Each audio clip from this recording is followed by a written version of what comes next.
across the board. Be sure to follow, like, and subscribe. Show us some love today.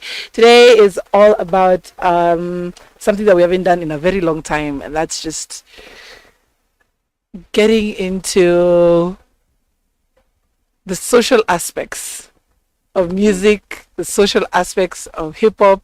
It has been done for years on end, and we have such special guests in studio today. Some who have been growing up watching but never realized it. We were there, background watching, but we know who you are. We're watching you for a very long time. So welcome so much to the studio. Jimmy, I'll ask you to move the mic just a little bit to the side. Yes, thank you. In studio today, we have with us. So, Myra Ndech. Of course, John Territory, aka Ndech. Been working with music for quite a long time. Right. Quite forever. Quite forever. Behind the curtains always, making things happen. Right. And it's great to be here with you guys and share experiences little kidogo about yeah, glad to have you in studio. We have met somewhere. Anyone was calling your number, I saw that I have it saved. So it's either I was talking you or we interacted somewhere, and I'm just trying to figure out where. But it's great to have you in studio. So definitely to find out. Thank you so much for coming in studio today. We also have.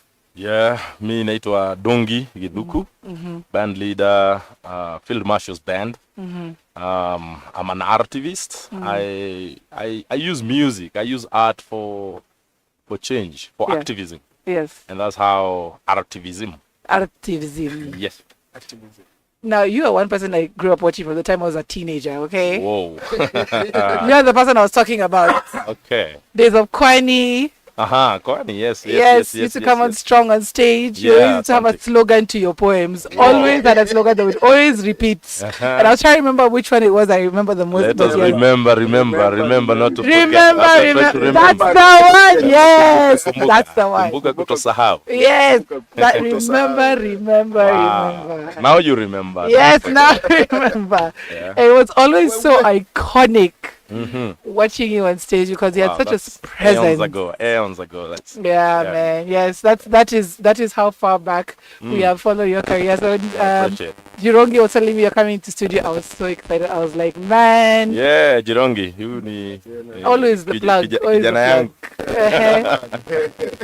Now, for those who don't know you quite well, first of all, where did you guys get started off, like individually? Let's start with you, Ndech. Wow, it's a long story. So like many other artists, maybe so remember in the 80s, tulikuwa music programs kwa shule. Yeah. And I remember by the time I was getting out of primary school, zikatolewa. So we did not have places to do art. Yeah. So the next place, of course, was the church. Yeah. Because church kuna kuwaga na programs za youth, music, is it traditional music or whatever. So I ended up there. The local Catholic church. Music, percussions, then later I joined the band. I don't know if you know about so maybe hapo ndo tulionana. Probably yes, yeah. So we started as an a cappella group. We were the people outside there waiting for you guys to talk. But that was later. Oh. So first we started as an a cappella group. Okay. Inaitwa Emmanuel's Club. Okay. Singing in church. But I think later, we kind of agree out of it. But we decided, we need to expand our music. After kusikiza Watukakina Yusundu, Salif Keita, we thought, we should give our music some direction. Right. So of course we started doing, it's a mix of Western music and Kenya, Afrofusion. Right. That's the name Afrofusion, yeah. But then I left on to know to study today. Okay. By the time I came back, we also had to shop. Yeah. Then dance. Yeah. Then of course I went back to church. Then that's how I ended up really. Oh wow. Nearly a decade. Wow. Then got into management, and now I'm managing one of the most awesome musicians in the 254. Marshall mwenyewe. Ndugu Githuku. And we chat purposefully about that because I'm so much into social team music. Right. Because I think that space tunahitaji. Tunahitaji kuona kukumbusha government yetu. Right. And meeting with Githuku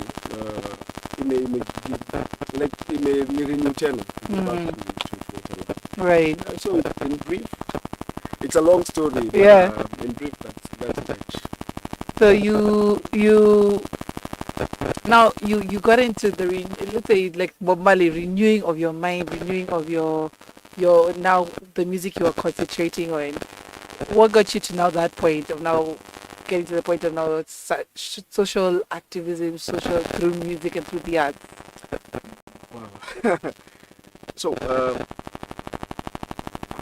I think then Metoka Ghetto and the problems people talk about, it's the reality you live. Yeah. And you know, people will not fight for you. You have to fight for yourself too. Of course, I've been a lucky kid getting all this opportunity studying abroad and everything, but then I always feel like there's very little you can do. You have your own background, you know. Place where could change. Yeah. And of course, I remember in '98 when I came back from Norway after the gap year. Of course, I was to go back to Norway and study some more, but I felt like I need to do something to the community. So I started a music program for kids. Oh wow. Yeah. Utastuka ni wengi sana wamego through your program. Ule mse pale. Wochi alikuwa mmoja mabisi zangu wale tulidu vitu nao. In fact, you know, akina Femi. Yeah. Femi one. Bahati. Yeah. Sarabi. Wow. Like kuna watu wengi sana walipitia ziki, you know, wakidi wengi sana wamepitia programs. Nice. Yeah. And for me, that was ni kitu moja ya kuchange mtaa. Yeah. It's not just like going to parliament or anything, but you know, you can change livelihood within your own community.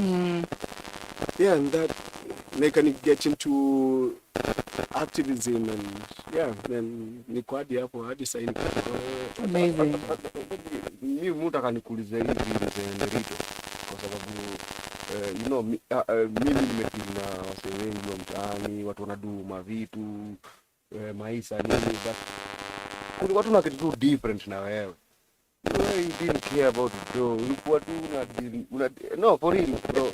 Mimi nilikuwa naiona mpaka kuna time nilikuwa nashindwa, bro, mimi tunaenjoy, lakini after point na notice big man yetu wanapatia space kila kitu, nyinyi fanyeni shughuli zenu, mpaka una notice wewe mwenyewe ukiangalia una notice it's good as it already ushasikia ile ushasapia mtu food he needs to eat. So for example kama sisi tukikaa already ulikuwa usha prepare kila kitu, so job yetu tu ni either kuteach watu wengine na vitu kama hizo. Na pia vile nime move na wewe ndio notice, bro, hiyo love yako ya nini. Okay, mimi utaka kujua why do you do this, kwa sababu bro zile vitu umedu mpaka mimi kaanga najiambia ndio bwana, nao nafaa kwa nimelipwa juu bro una feel bro ni moves sometimes ziko chini ya maji lakini people don't get them. I think ni influence unajua ni hapa katikati, you know, the relationships you make, the footsteps you make. I mean, for me that has always been my driving force. Nice. That's true. I've actually had other people like you say the same thing. Money will come when it comes, but yes, the mark you leave, the change you impact on other people's lives, your footsteps, that will be forever. It's immortal. Amen. Love Amen. that. Amen. Yo, can I say something? So let's get Maisa. Maisa walikam whatever KFF wanafaa kudu. Just somebody from North. Do you know? I know hii ni kitu mimi najua. Tukifika season imeisha ya Maisha, movie iko depo mpaka usingizi. Ojo Jirongi ni footballer deadly sana. 2 years old had no idea. Aya. 2 years Ni old. product ya Maisa bana. Sasa ni wewe ni mtu wa bano. No, Michael could create impact. So kumbuka hata Keshaka. Remember when Keshaka wali mention Kwa ngoma ya nini? Lazima nitaomoka kama watoto maisha. Oh, nice. Yeah, as in, yo. But Jirongi has 9 lives. You never know which one you'll cover next. It depends on where tulikutana na wewe wapi. So that chapter. To maintain that chapter. Supercut. No, but for me, I will tell you, and when I talk about myself, I'm not talking about me. I'm talking also huku nyuma yangu najua so many people wame come through. Either wali make it or could make it, but I know one thing. Maisha ilipatia watu lifeline fulani. Biggie. As in Biggie. Okay, one thing people usually don't follow. Okay, wacha sijui ni kama ni siri na toboa ama nafanya nini. Ni a lot of people waizi wengi wameshutiwa huko mtaani. Their product. All the talented thieves. Yeah. Let me put it that way. All the talented thieves, hustlers wamepitia maisha. Lakini si atu wala kuiba huko pale. No. No, bro, you know maisha hadi hapa. Alafu sasa wewe jiendelezeni. Juu ilikuwa stepping stone. Ni stepping stone. Unajua, lakini sasa problem ni so wakisha stepping stone Gava ilikuwa inafaa come through. Actually Gava ilikuwa inafaa come through from the beginning, but it never came through. So hao watu tunajua maisha itacheza juu. Actually, do you know maisha had ilikuwa from under 10, 12, 14, hadi over 16, 18. Unashika, so watu wanaenda wakiendanga. Na out of whatever maisha did, me I can mention you a lot of people right now hata yuko Kenya wako anyway they are gone in a good way, yani wanafanya mambo kulewa because of it was actually maisha was the only thing in the ghetto unaweza changamkia, you can go play football, you can go do your thing. Bland ilitokea Gava juu unajua maisha ni program. So you need to come to this program hadi mali fulani. Alafu also si ati wako hapo wakushike. No, wako hapo ujijenge. Wameka platform. Jijenge. Problem ni Gava never came through. A lot of people out kama nakwambiwa hivi amefika point ako like I need growth. So hiyo growth inafaa kama wapi? Gava imeset vitu kwa ground, imele platform kwa ground vile watu wata come through na vitu kama hizo, si ndio? But there was nothing. So jamaa ko tu hapo usisahau, if you talk about football, everybody in the ghetto wanna play football, but we all know who's the best and who is the Rashika. But I know, okay, sorry to say, to criticize, but kuna failure fulani tu, yani KFF haikucheza. Whatever Maisa is doing already ni program Gava inafaa iko nayo in a bigger scale. Imagine ilikuwa Nairobi big man. Ligi inatembea. I'm telling you, nilikuwa nasikia tumequalify tunaenda depo, guy hata ulali. Nguo umetuanika hapo, tu gloves umetuweka hapo, tu socks, tu nini. And you know, unaongea juu ya ligi karibu teams over 2000. Yep. From your age, I mean, na ilikuwa interesting. You know, we played nika tu ligi ya EPL. Yeah. You're playing a whole year. Then finals, of course, mtenda msicheze kwa kiwanja kubwa, which was good. Unajua unaanza kujiona mali unaweza go. Now what Jirongi ana mention, you know, that your failure Gava ku set the right infrastructure for development ya vitu, not only sports but when ni mobs za society. I think ingesaidia Maisa sana ku grow from just Nairobi and then replicate it all over Kenya, because the same idea Maisa imefanywa nchi zingine. Imefanywa Zambia, TZ, I say me. But it's only in Kenya that I don't know, the government never saw the importance of. Right. Yeah, or could include kwa school curriculum or something for physical education or something. Right. And it's still a fight still today. It is. It's Because still talent is not part of the government. Because when you bring talent, you free thinking people. You're making people be independent in their own. That's true. So if you don't support it, people will be like, they will be, watasema hiyo, mbona nikacheza ball, mbona nikaende, mbona nifanye. I think it's power. It is power. I think the government has screwed up in a lot of ways. First of all, before I say my point, Pierre Emile grew up in the church for a time. So I heard about UNASI. This money should go through a ministry. Kusaidia watu wengi. You pia ulikuwa na feel left out. But you know that culture of tokenism, like when na uko fiti na kuge. It is also divide and rule. There's a lot of layers to it. A lot of layers to it. But before even we go deeper into this, let us remember not to forget that Mr. Githuku is in the house. Now, please tell us your genesis into the work that you're doing right now. All right, me naitwa Dongi Githuku, and I come from Lower Kabete. That's where I'm born and brought up. Mwemuto Republic.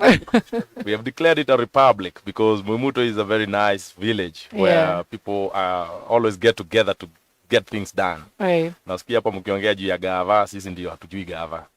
Gava, you know, like imelet down watu wengi, but we'll get to that. So nilizaliwa hapo, alafu nikaenda chuo hapo chuo ya Kibabi kiasi, Mizosho Primary School. That was in the 80s. I think in my class tulikuwa mablack watatu. Then, but today, you know, is now a national school, like I say public school. Yeah. So from there, I went to Nakuru, Jomo Kenyatta High School. Huko ndio nilimit huyo mtu mna mention, Moi. Because Moi used to have a 2,000-acre farm there, ilikuwa inaitwa Little Farm. Na alikuwa anaitembelea, so once in a while he would pop in our school. Anatupatia maorbit alafu anaishia. Little farm, but in how many acres? 2,000 acres only. Okay, but in little farm. Only. I guess ilikuwa inamaanisha kuna zingine so kuliko. Yeah. And sikumalizia huko, something happened, alafu tukaitisha haki zetu nikiwa form 4. Then I was kicked out and then nikamalizia Fraha High School. So Nakuru is my town. Nakuru is my I would say mimi nikatoka Mwimuto mali naweza enda kuishi ni Nakuru. I love Nakuru town. Yeah. So big up kwa watu wote wa Nakuru wenye wanasikiza Icon Radio. Sahi. Nakuru. Las Vegas, that's my hood. And then from kwanza Nakuru. nilikuwa Bahati. Bahati kuko place inaitwa Mile 10. So from Nakuru town you go to Mile 10. Mimi wa race course. Oh, okay, race course. Yeah, I know race course. I know 58. I know hizo place Shabe, you know. Yeah, so nilipoenda kumalizia Afraha niliishi Shabe. Ilikuwa ni kwa hostel. Hapo ndio nilianza kuwa independent. Umecheza Shabe? Yeah, sana, you know. Shabe. Yeah. Yeah, hiyo ndio D ya Nakuru. Yeah, and you make me miss it. I want to go to Nakuru now. But after that ndio pia tukimalizia chuo, I think that was 91, ndio kuliko kumeanza hii move ya multipartyism.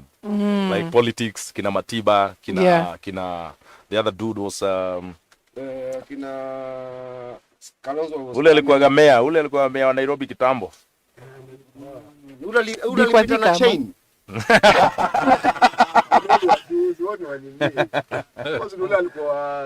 Kuna alikulanga chain ya ilikuwa bonge la gold. Is that the mayor who used to keep the place clean? That one was strict about cleanliness. Ama which mayor is this? Huyu alikuwa ni mayor wa nguvu sana. Alikuwa yeye ndio alifanya Nairobi ikuwe safi sana. Huyu ni wa mbele. Huko ni tunaongea juu ya 60s, I think 70s, But anyway, so multipartyism ndio ilikuwa imeanza. Like people would get arrested. In Nakuru ungekuwa na hizi colors, hizi tunaita true colors, master colors. Nakuru ulikuwa unashikwa. It was the hotbed of oppression. Okay. Because that's where Moi used to sleep. That's where he used to chill. Yeah. Nakuru State House, that's where, you know, was his domain. Right. Kabarak iko tu hapo. Hiyo ni shule yake. Then ukienda unaenda Baringo, you know. So Nakuru ilikuwa yani hiyo ndio bastion center yake, his center of power. So I saw all these brutalities happen when I was a young kid. And then kumaliza hapo ndio nikakuja Kenya Polytechnic. Leo Technical University.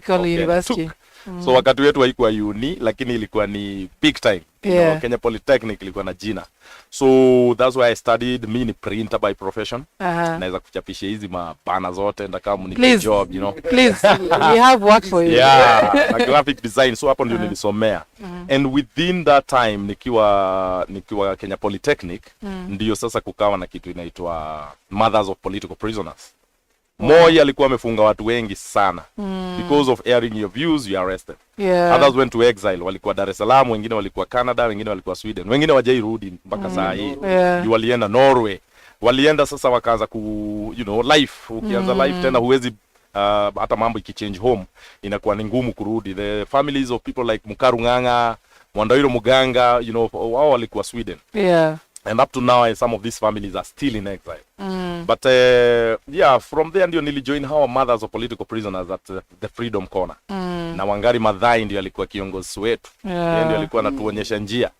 And imagine, yani unaangalia kama unajidoubt unaangalia Wangari Maathai alafu unajua sija lose my way because this Wangari Maathai she had already done great things. Alikuwa amestopisha grabbing by Moi ya Jivanji. Hii Jivanji mnaona hapa hivi ilikuwa imegrabiwa, ilikuwa inaenda but alone she stopped it. She did. And then Uhuru Park was going right now hatungekuwa na Uhuru Park even though naona saa hii ni kama pia mazee, we can't even enjoy it. Kaja, hebu tuambie what's going on, man. What's going on? Uhuru Park, how can you unazaje kufunga Uhuru Park, Freedom public park. I don't understand how. Even that Mothers of political prisoners, old women, Mama Koigi, Mama Thungu, Mama, Mama Tirop Kitur, they were old women. Yeah. Mama Kangede Mungai. And so sisi tukiwa young people, some of us tulijitolea tukaenda. So tulikuwa tunaenda kuwachunga, like to make sure like they are safe from the police and all. And that's where my activism, I would say, really started. The activism. The activism ilianzia sasa Freedom Corner. Okay. Because when we got there, bado nilikuwa artist. Tukiwa Polytechnic tulikuwa kwa a very powerful theater group. Ilikuwa inaitwa Raha Theater. You know, it's still there up to now. You know, sisi ni wazai kiasi but bado tuko. And kutoka hapo sasa ndio tulikuwa tunapeleka talent, tunaipeleka Freedom Corner. So we would stay there and then tunaweka our mother company by singing. By doing poetry, by dancing, you know, like out of all these engulfment ya tear gas, ya batons, ya marisasi, sisi tulikuwa nasimama na nyimbo. And that is where I would say that the activism now began. But the word came back much later. So hiyo siku anajua ni activism. So tulikuwa ma activists wa aina hiyo and from there, you know, Freedom Corner, many people think ilika for months or maybe for years, but ilikaa for only 4 days. Wamama walikaa hapo for 4 days. Wakakuja wakachukuliwa na polisi. Kila mtu akapelekwa kwao, Rift Valley kama wewe ni wa Rift Valley, Kiambu kama wewe ni wa Kisumu. Alafu wakapelekwa, you know, wakiwa Central, wakiwekwa kwa magari Central Police. Hapo ndio wamama hakukuwa na simu, waliambiana sasa si tumepelekwa nyumbani kwetu, kesho tukutane Freedom Corner saa 10. You know what? Saa 9:30 walikuwa hapo. They had come back, all of them. And that's where now the then provost Peter Jenga of the All Saints Cathedral aliwachukua akaweka kwa All Saints Cathedral basement. Waliendelea kukaa hapo for another 11 months. And that's when now the first political prisoner alifunguliwa, Kangede Mungai, Tirop Kitur, and the late Karen Githuku, who was murdered much later by the state. So man, sorry ni refu, but bado tunaendelea na mapambano. That's why we're here. Yeah, we're still pushing on. My question. Walipiga 11 months ndani ya cathedral. Walipiga 11 months kwa basement ya cathedral. In fact ilikuwa inaitwa bunker. It's a bunker. You know, long time wakati women only. Women. Sisi majamaa tulikuwa tuko huku nje tunawa protect. You know, and hapo ndio nilianza kujua sasa majina kama human rights. Mimi sikuwa najua kitu kaa hiyo. Nilikuwa nasikia sasa freedom, you're fighting for democracy. And such like stuff. So there was a lot of solidarity also from Kenyans because moja alikuwa pia amechokesha watu. And this is now the event ambapo watu waliona, so we can be able to challenge this big guy. And watu kama Amnesty International globally walituma mabarua State House, nasikia zilijaa kwa one room kama hii because walikuwa natuma tu mabarua zikilobby for the release of political prisoners, prisoners of conscience. And that's what happened. So we didn't believe, not even now sometimes we would doubt ourselves. Because tumekaa hapo 1 month, 2 months, 3 months, 5 months, 7 months, bado haja. So the last resort ilikuwa wamama walisema tumeongea enough. Now we are going to apply something called a silent protest. We are not going to talk to the media. We are not going to talk to anybody. We'll just be quiet. Na wakaweka kitu kama barakoa. So hiyo ndio ilifanya Moi sasa astuke akashindwa. Hawa mama, if you have an enemy na huyo enemy haongei, then inamaanisha hutaweza kureact because una react to what. So Moi got really worried, and I think special branch or the NSIS ya hiyo time wakamwambia now these mothers might die because tulikuwa kwa hunger strike. walikuwa nakunywa tu maji. What Wangari Maathai was doing there. Yeah. During the silent protest. Yeah, Wangari Maathai, you know, she's very innovative. That lady, you know, I you know, mi najua watu wengi wamemjua after amededi. Yeah. But niju when she was alive, Wangari Maathai alikuwa anafanya vitu zake very simply, like akiongea anaongea lugha inaeleweka. And when these mothers now got to a point that they're gonna do a silent protest, Wangari Maathai alichukua kalamu alafu akaandika we are on a silent protest. Wow. Alafu akaziweka pale kwa tudirisha. Yeah? So at the bank when you're here, pale juu kidogo unaona hizo window panes. Na watu wakikuja media na say please tuambieni tu kitu. Wanaonyesha without talking. Silent. Wow. Silent protest. You know, And that was so powerful. It's one of the most So powerful. powerful. Yeah, Wangari was with us. Wangari was part of that movement from the word go. Because what happened, many people may think Wangari is the one who started all this. No, it's the mothers. Yeah. And what they did, walikuja Nairobi, wakaulizia kwa Wangari ni wapi. Tunasikiaga Wangari Maathai. We want to meet her. Wakapelekwa kwa Wangari Maathai South B. Yeah. Na kwa Wangari Maathai South B kulikuwa na miti mingi amepanda huko kwa estate. Yes. So they told Wangari that we've heard about you, we know the work that you do, na tunataka utupeleke kwa Moi State House because we want to go to the gate, we camp there. So these women were so determined, and when Wangari saw that, she was like, I wouldn't lead people to go be killed by a dictator. So akawa advise, let's do this. We'll go to State House, lakini tuanzie pale ambapo people will also participate. And that's why she chose the park that she saved. Yeah. Sasa kungekuwa na story building ilikuwa inajengwa ya 67 floors. Lakini Wangari akaisop. So at that tukakona Uhuru Park, yeah. Kuna mtu alikuwa anataka kukula. Oh, ni Moi, yeah, for sure. And so just opposite kuna Nyayo House. Yeah. So that was a very symbolic spot because that's where people are being tortured, in Nyayo House. And that's where they camped. From there, you know, it didn't turn back. So Wangari is an icon, and he's also a leader, and he's also a matriarch, and he's also a shiroi. She's a shiro. She's a legend. Wangari is kila kitu. And you know, these stories are like, Yeah, you know, you never know the extent. Like we knew what her activism, but we never knew to this extent. And there isn't enough archives to for us. Yeah. And for even those behind us. Yes. And those that were ahead of us. There needs to be these. Like I wish you could put this into a podcast. Like I would listen for. Morgan hiyo time walikuwa top at the top. As in tour zote kila kitu walikuwa. But ile kitu ile change movie ni hiyo song. Mpaka wa leo mko like why do you na Waswahili wanasema akili ni nywele. Wanasema you don't have it to be rasta. But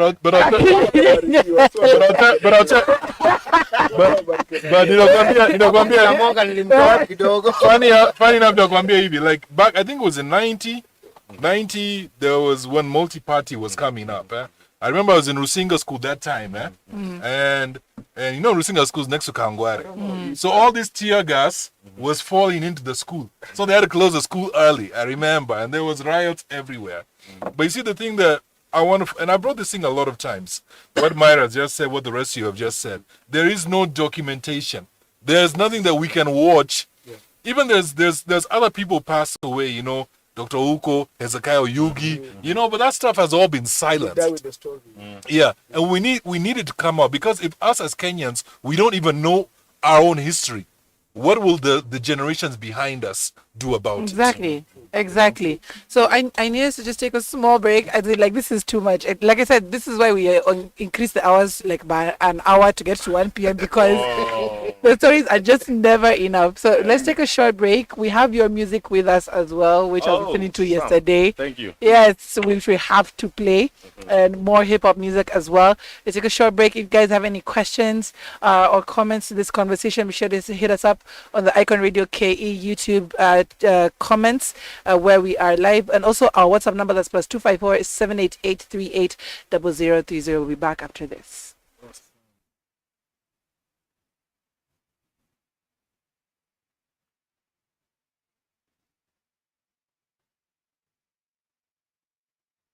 Evil can never have the last word. Archbishop, Monday, soldier of justice, freedom fighter, human rights defender, great African,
na Githuku, Ndongi Githuku, MCA. Stabis na Githuku, Ndongi Githuku, MCA. Wakabete ni Githuku, tunataka tu Githuku, MCA. Wakabete ni Githuku, kura zote kwa Githuku. Basari yatapeana, vijana kazi watapata sana, na ufisadi yeye atapigana. Tunangoja nini? MCA ndo huyu. Barabara nzuri si tuko tu sawa tukiwa na Ndongi. Kama ni security si tuko tu sawa tukiwa na Ndongi. Itawezekana tukiwa tuna Ndongi, itawezekana. Chagua Githuku, MCA. Wakabete ni Githuku, tunataka tu Githuku, MCA. Wakabete ni Githuku, kura zote kwa Githuku, MCA. Wakabete ni Githuku, tunataka tu Githuku, MCA. Wakabete ni Githuku, kura zote kwa Githuku. Kanisoko atajenga shule nazo ziko sawa na mayatima wako sawa tu, na wajane wako sawa tu. Anaelewa shida zetu na mpole, anamwogopa Mungu na ni mtu karibu na watu, na yeye chaguo letu. Inawezekana tukiwa tuna Ndongi, itawezekana. Chagua Githuku, MCA. Wakabete ni Githuku, tunataka tu Githuku, MCA. Wakabete ni Githuku, kura zote kwa Githuku, MCA. Wakabete ni Githuku, tunataka tu Githuku, MCA. Wakabete ni Githuku, kura zote kwa Githuku. Yuko fresh.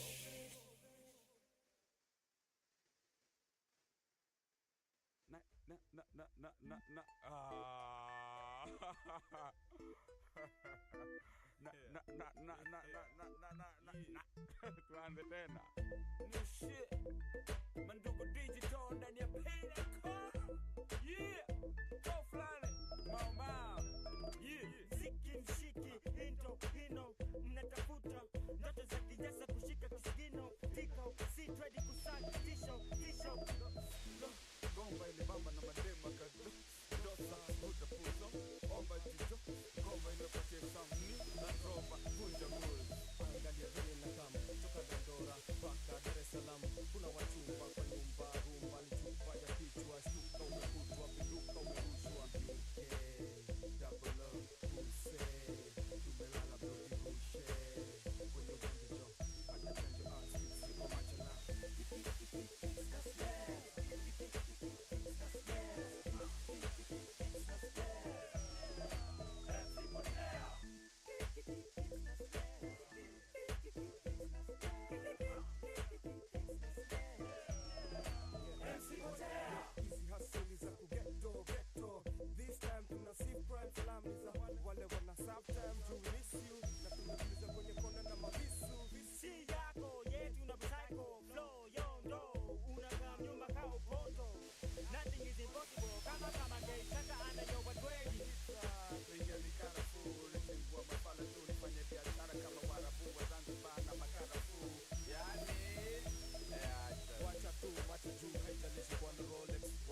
If you having girl problems, I feel bad for you, son. I got 99 problems, but a bitch ain't one. I got the rap patrol on the patrol. Foes that want to make sure my clothes. Rap critics say he's money cash. I'm from the hood, stupid. What type of facts are those? If you grew up with hoes in your zap of toes, you celebrate the minute you was having dope. I'm like, critics, you can kiss my whole ass. If you don't like my lyrics, you can press fast forward. Got beef with radio if I don't play they show. They don't play my hits, well, I don't give a so. Rap mags try and use my black and so advertisers could give them more cash for ads. I don't know what you take me as or understand the intelligence that Jay-Z has. I'm from rags to riches, I ain't dumb. I got 99 problems, but a ain't one. Hit me. 99 problems, but a ain't one. If you having girl problems, I feel bad for you, son. I got 99 problems, but a ain't one. Hit me. Yeah, it's 94 and my trunk is raw. And my rear view mirror is law. Got two choices, y'all. Pull over the car or bounce on the devil, put the pedal to the floor. And I ain't trying to see no highway chase with Jake. Plus I got a few dollars, I can fight the case. So I pull over to the side of the road. I heard, son, do you know I'm stopping you for? Cause I'm young and I'm black and my hat's real low. Do I look like a mind reader, sir? I don't know. Am I under arrest or should I guess some more? Well, you was doing 55 and the 54. Lost the registration and step out of the car. You carrying a weapon on you, I know a lot of you are. I ain't stepping out of all my papers legit. Well, do you mind if I look around the car a little bit? Well, my glove compartment is locked, so it's the trunk in the back. And I know my rights, so you gon' need a warrant for that. Aren't you sharp attack? You some type of law or something, somebody important or something. I ain't past the bar, but I know a little bit enough that you wanna legally search my we'll see how smart you are when worldwide. The gritty committee, pity the fool that in the midst of the calm, the witty. Know your rules. Get up, Shaolin. Get up, Long Isle. Get up, worldwide. Get up.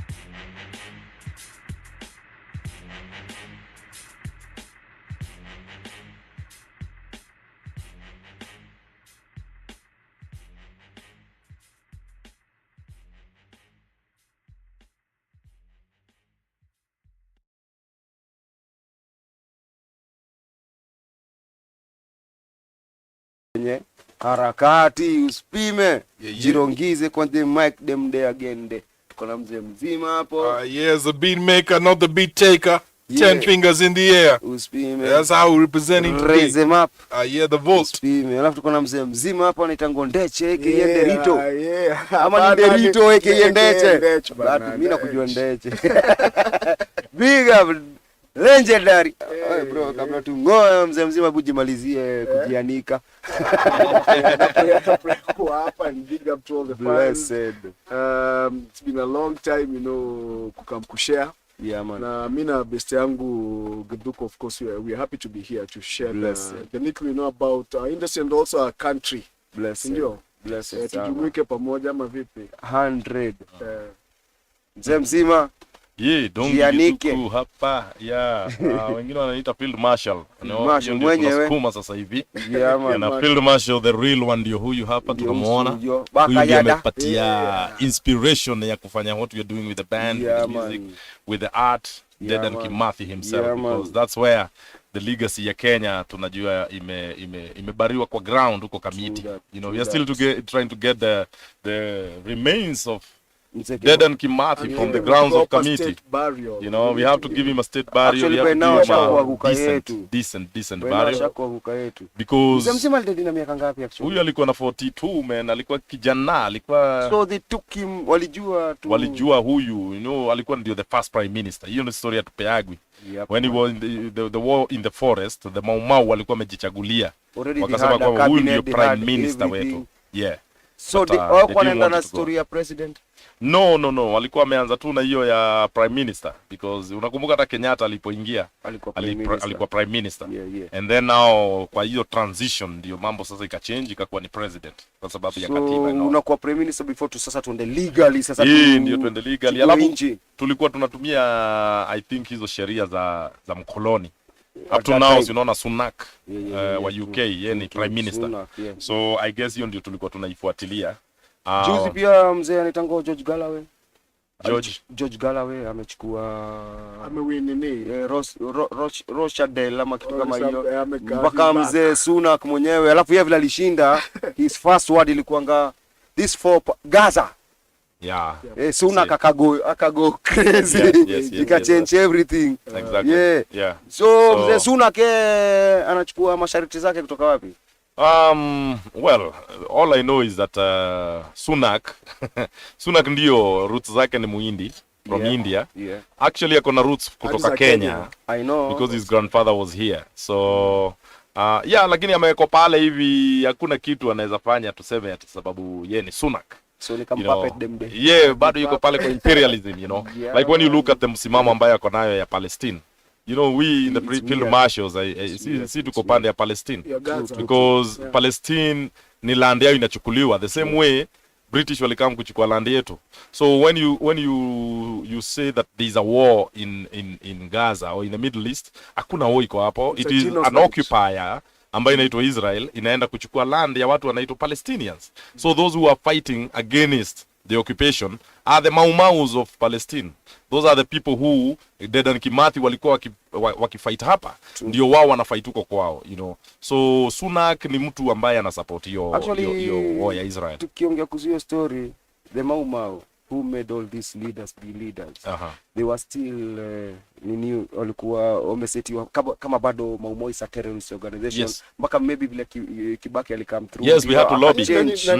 But I come to hivyo. No, we lobbied. I remember tulikuwa mpaka na Kimathi movement. Tulikuwa na Kimathi movement ilikuwa very strong. Na Kimathi movement, I think you were part of it. All of us were part of it. What we were doing, tulikuwa tunaenda tunachukua facts, tunaenda kwa Kenya Gazette tunaangalia na tuka notice ya kwamba pale Kimathi Street karibu na Kimathi Avenue karibu na Hilton, there was a space. Na hiyo space tulienda tukatoa tukaona kumbe ilikuwa imetengwa that pakuwe na monument. And so that was one of the agendas tulikuwa tunapush. Tunawaambia hii ni fact na ilipitishwa hii time ikasemekana kutakuwa na monument. So we lobbied for that monument to be built there. Kwa hivyo hata Kibaki unban Mau-Mau haikuwa ati ni hiari yake, it was he had to do it. He had to do it. But I keep complaining because yako ka monument kana tosha na ka dot bana. Okay, mimi kuna problem. Monument inafaa kuwa kubwa. I have a problem na hiyo monument. Kenyatta. Me I have a problem with that monument because me when I show my children the picture of Kimathi anakaa Mau-Mau. You understand what I'm saying? But huyo Kimathi yako hapo bro amevalishwa nguo za home guard. Zile gana amebeba bro ni za home guard. So mpaka zimekia sense. So ni about walikubali watu wekee lakini kuje na strings attached. Ile string nyingine ilikuwa attached. Ukienda usome hiyo quote ya Kimathi inakuwa gani? We would rather die on our feet than live on our knees. You know what than live on our knees. You know what wameongeza? Fighting colonial power. So wanasema ati hiyo statement ya Kimathi ilikuwa about just colonial power. Lakini Kimathi hakuongea about fighting colonial power, Waliongeza hako ka sentence. So nako ndio kako msimu kwa amesimamaje? So kind of wako halfway ni ile tu wanasema like hiyo ilisha. Wanataka kutuambia hiyo ilisha. I would rather die on my feet. I would rather die on my feet than live on my knees. Inafaa kufika hapo because hiyo inamaanisha mpaka struggles za leo ambazo tunaendelea nazo na zakayo as we speak. Hizo zote hata saa hii I would rather die on my feet than live on my knees. I think they're about control your narrative. And this is something to liboro kutoka kwa wazungu. For example, tunasema about story ya Israel. They call it war. It's not a war, no? It's one-sided. Sindio? Ni watu wana commit genocide, but when they wakiweka ka war, then they're politically correct. Then wanaweza mada watu vile wanataka, sindio? The same now what happened with Kimathi. When wanafanya tu hiyo struggle yetu. The ones wanakaa Karen, they're afraid that they'll be returned back. And Kenyatta alisema ana shida now, so it brought a lot of problems. Hadi ukienda Ruiru hapo, there's hizo place kuna hizo masida trees na nini, that's been fenced. Watu wengi wa hapo, they are not feeling the Kenyatta family. Alisema hiyo liibiwa. Unaona, alikuwa anamuka asubuhi asema from here to here, hii ni yangu. Na kina kwa gari analala, sasa ile atamuka atasema mpaka hapa. Nasema nini? So we have to be very keen about narratives, because as Githuku anasema, the same shida tuko nazo hadi saa hii na Zakayo. He came up with an amazing narrative ya hustler, and people thought mse yuko na sisi. Then the moment anaingia hapo go back to kwa like we forgot, and the power of documentation. We forgot that these are the same people wamekuwa kutoka 1960. Si ni KANU tu. It's only that unajua ni monkeys zina change forest. Lakini nyani ni zile. Si ndio? So wakienda kwa forest mpya tunadhania wako better. Hapana, ni the same nini. Na sasa wana keep on regrouping bana. But you know point, because ukiangalia for example Uganda, right? Walikuwa na Idi Amin. Yeah, Idi Amin, si ndio? They say he was a revolutionary, right? After him kulikuwa nani? Museveni. 1986 to now. Museveni came, said he's also a revolutionary. These guys all claim they're revolutionaries, but they terrorize their people. True. Unaona? True. Ukiangalia any of these African countries, you can list them. You can list these African countries where they terrorize, and they say, you know what? Every time Museveni is supposed to come out of office, somehow, annexed him. Because there's a power behind. Kuna power inawaput kwa power, unajua. So hao watu ni kaka puppet fulani. Hata kuja wapige kelele gani. We've been talking about we were hosting activists from around Africa, and we had guys from Burkina Faso. Guys huku nje wanasema, the guy who took over through the coup, he's a champion, he's the new Traore Sankara, yeah. Na wanasema hapana. It's just another puppet wa jeshi. Mse anadanganya na atatufanyia vitu noma, unaget. But amejicamouflage kama Sankara. True that. Sisi tuko huku tunadhani they should take over. I think hizi militaries zina change, zina fukuza imperialist nje. Hapana, pia yeye kuna watu wanawakia. You have to been hearing Russia being mentioned all over. What we have in Africa, now ukiangalia example ya Kenya, and I like what my big man hapa amesema, that African states zimekuwa na watu wanajiita revolutionaries, lakini when they get into power unapata ya kwamba hiyo ni zero. So with the example of Kenya, what happened in 1963, before tupate independence, just before tupate independence, kulikuwa na Field Marshal Muthoni Kirima. Yes. She died not long ago, just last year, ikikuja kuisha. Muthoni ile anakuanga ile picha iko pale archives. Ule anakuwa na kitik na anakuwa na picha moja iconic, ameangalia kama Che Guevara. Ile iko na dread, very beautiful, very elegant, and very focused, you know. Na kimpika hapa so she is the only woman ambaye alikaa in the Mau Mau war of freedom for the entire time, 10 years. Alimaliza 10 years. Yes. And now wakati ambapo Mau Maus walisikia that tumeshinda, hiyo unauliza kama ni kushinda ama ni kupewa. Yeye ndiye alitumwa. Juu walisema tunajiwaga hawa watu, you know, hata kama ni weusi tukitoka wanaweza tuua. So tutatuma dem. Manake sidhani wataweza uwa dem. Yeah. And for sure akatuma Muthoni. So Muthoni Field Marshal akatoka na akaenda State House, akakutana na Kenyatta. Kenyatta akampatia bendera. Akamwambia go and show them that kwa hakika tuko na freedom. So she went back. Na Kenyatta alikuwa very shocked kumuona. Juu alikuwa anasema, young girl, hata umekuwa kwa msitu hii time yote. You know, and she said, yeah, I'm a freedom fighter. So akarudishwa ndio aende a convince Mau Maus ya kwamba ndio freedom imepatikana. So when they came out now with arms, walienda Ruringu Stadium in Nyeri. And that is where hiyo picha iconic ilichukuliwa. Wakiwa na kinani ameshikana Mariama, so hapo ndio sasa the crack of the matter, because one of the guys, General Baimungi, alikuwa from Meru.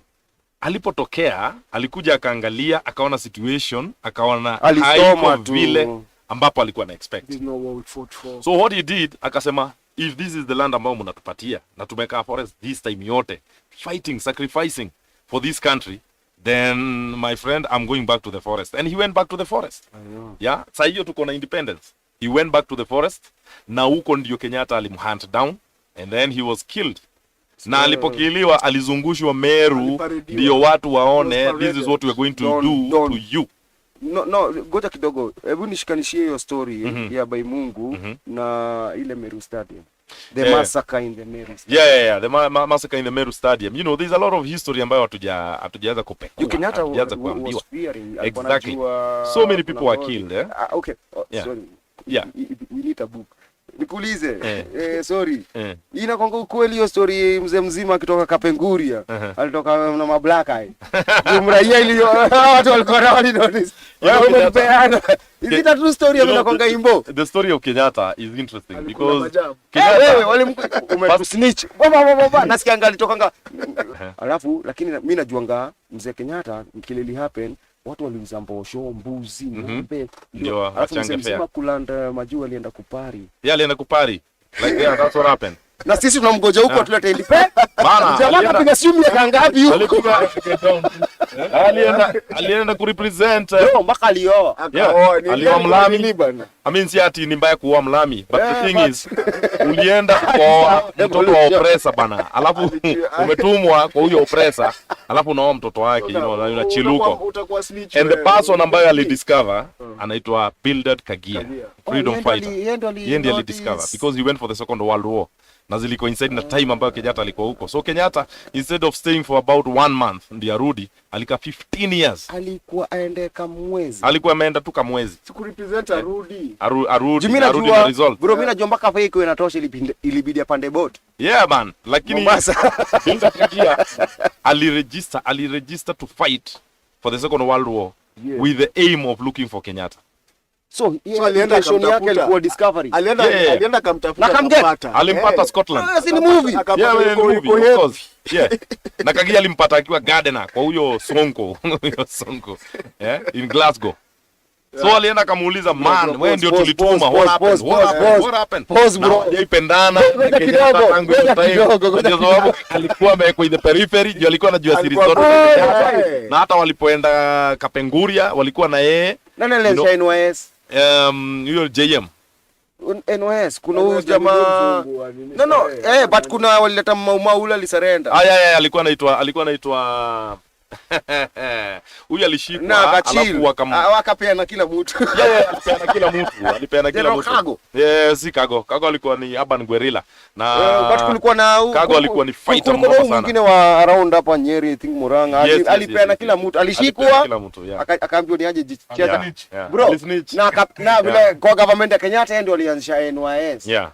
But you know, saa ingine mtu kaa huyu akishikwa, you know, you never know what they go through because once you are a Mau, you are a general, alafu umeshikwa, man, you know, yeah, when high stake, and then the torture that you go through, is not kidogo. So sisemi ni fiti ku betray, but I'm just saying that these are the betrayals of our history. Maybe a reason future ka. Yeah. Okay, mimi kile najuanga ma leaders wanakuanga na unasikia mpaka for example Kenya kigeuzwa ule mtu atapatiwa kadili itakuwa tu ni Ruto na familia yake mbenyaje bro, either uondoke ama ukijiingiza kwa ingori akina Saddam akina Gaddafi we are coming, we don't care bro, utajichezeaje. And that's why I was coming to that the biggest betrayal ilikuwa sasa ni kwa hii transition between the Mau to the serikali ya Mwafrika because Kenyatta from the word go hakuwa Mau. He wasn't Mau. He wasn't. But Mau alikuwa tu mtu amesoma, so anaelewa what is going on. What was the reason Mau kumulika? Ama ilikuwa tu you see kuanikia on the 20th of October was it 1956 when Kenyatta was arrested, Kagia, Fred Kubai, Chieng Oneko, Paul Ngei, na Budaraila. Na Budaraila alikuwa ameshikwa in another. Lakini sasa hii yenye walikuwa Kapenguria 6 kidogo. Jaramogi ama? No. But Jaramogi yuko kwa Kapenguria 6. Tulikuwa na Jomo Kenyatta, Achieng Oneko, Bildad Kagia, Paul Ngei, Fred Kubai, and one more person. Did I say Bildad Kagia? Walikuwa 6, the Kapenguria 6. So baba ya Raila hakuwa hapo, even though yeye na alikuwa ameshikilia. Alikuwa ndani already. Na yeye ndio alikuwa ameshikilia. Exactly. Na yeye ndio alikuwa ameshikilia sasa wakati ambao hawa walishikwa, yeye ndio aliendeleza mapambano. Na yeye ndio alikuja akaambiwa actually, you know, we can make Kenya free. Na wewe ukuwe president, lakini akakataa. Akasema no yet Uhuru. hatuwezi kuwa na uhuru without Kenyatta. Akasema Kenyatta lazima atoke. Juu angechukua wangekuliwa huko hivyo. Yes. Ndio at least competition Yeah. But he was such a patriot, Jaramogi Oginga Odinga. So he said, mimi sitakubali mpaka Kenyatta atoke. So anyway akakuwa the first vice president. But hapo ndio naitaga the betrayal of our history, because walipopeana hivyo. No. Not yet uhuru, hivyo ndio Jaramogi alisema. Yes. Lakini mimi naiita the betrayal of our history. Yeah. History yetu ni a history of betrayal. Because Kenyatta now when he was given, manake hiyo sana ndio unauliza. Alipewa. Hiyo hakufight, nini. He was just a guy who spoke very good English, very Queen's English. Alikuwa articulate. Very articulate. But he was speaking the Queen's English. Na mannerisms za kusema, we can forgive but we cannot forget. Hizo zote ni betrayal, because what happened ni alichukua and then akaendeleza, na ndiyo sababu anaitagwa the last governor of the British Empire. So Kenyatta alikuwa to the face.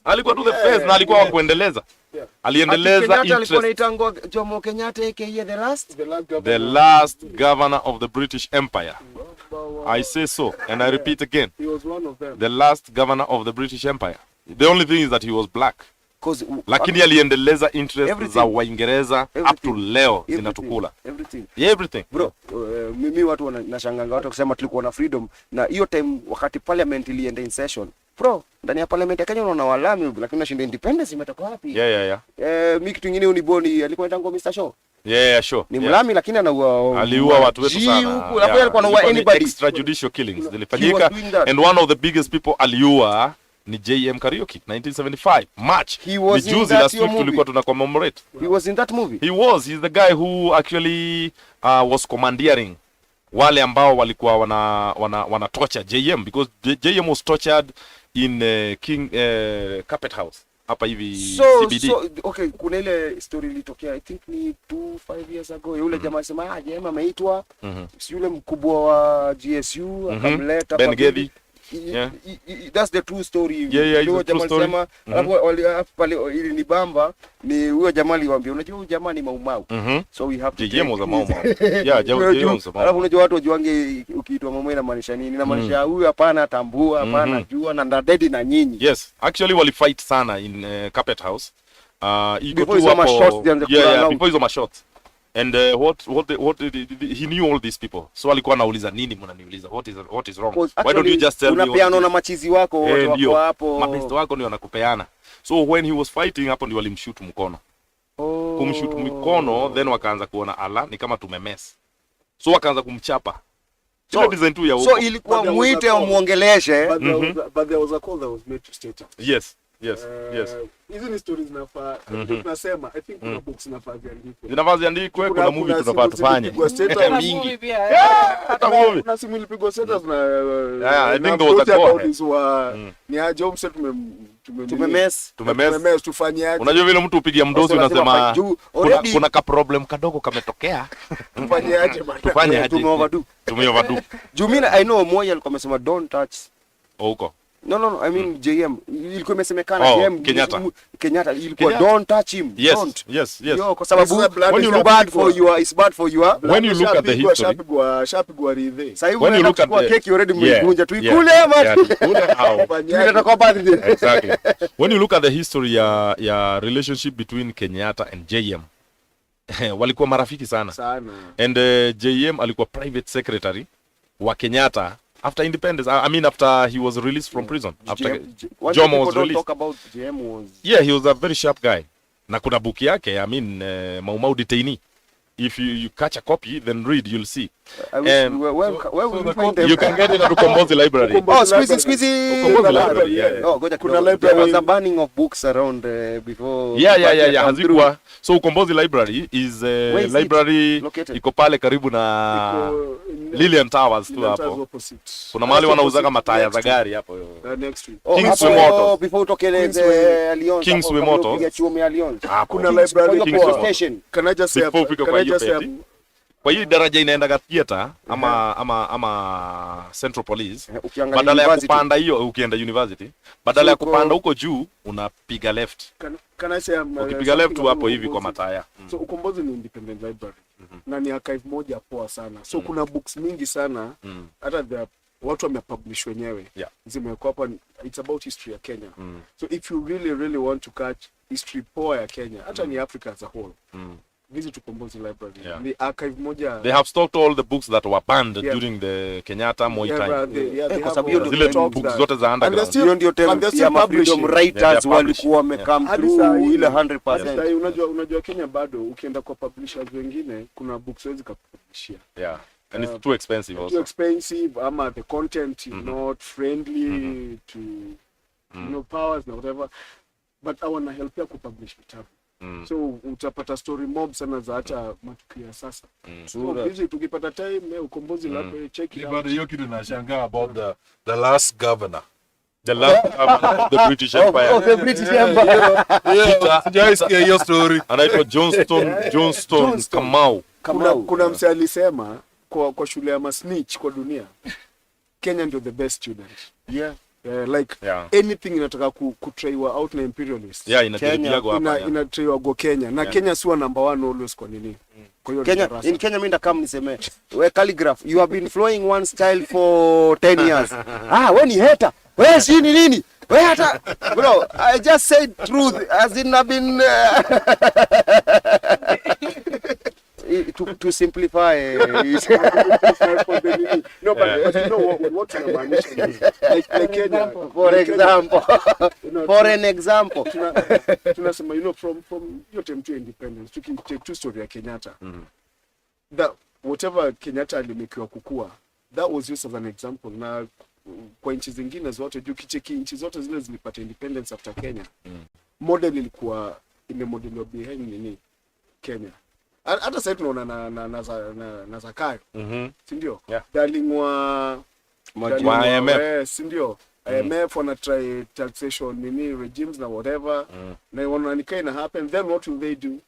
Zitafanya kwa the rest of Africa, si ndio? Kenya is a starting point ya Africa. Student mpoa sana. Mimi Zakayo alinibamba, alikuwa hiyo ni AU meeting hiyo. Sio jua kiwa AU meeting anakuanga the president of Africa. Hiyo na politicians washajua. Intentionally. Like, if every 5 years wanakujaga na the same lines, the same line. Naona Ndech, mimi zingine husema ndio Wakenya utuambia ati tuko na short memory.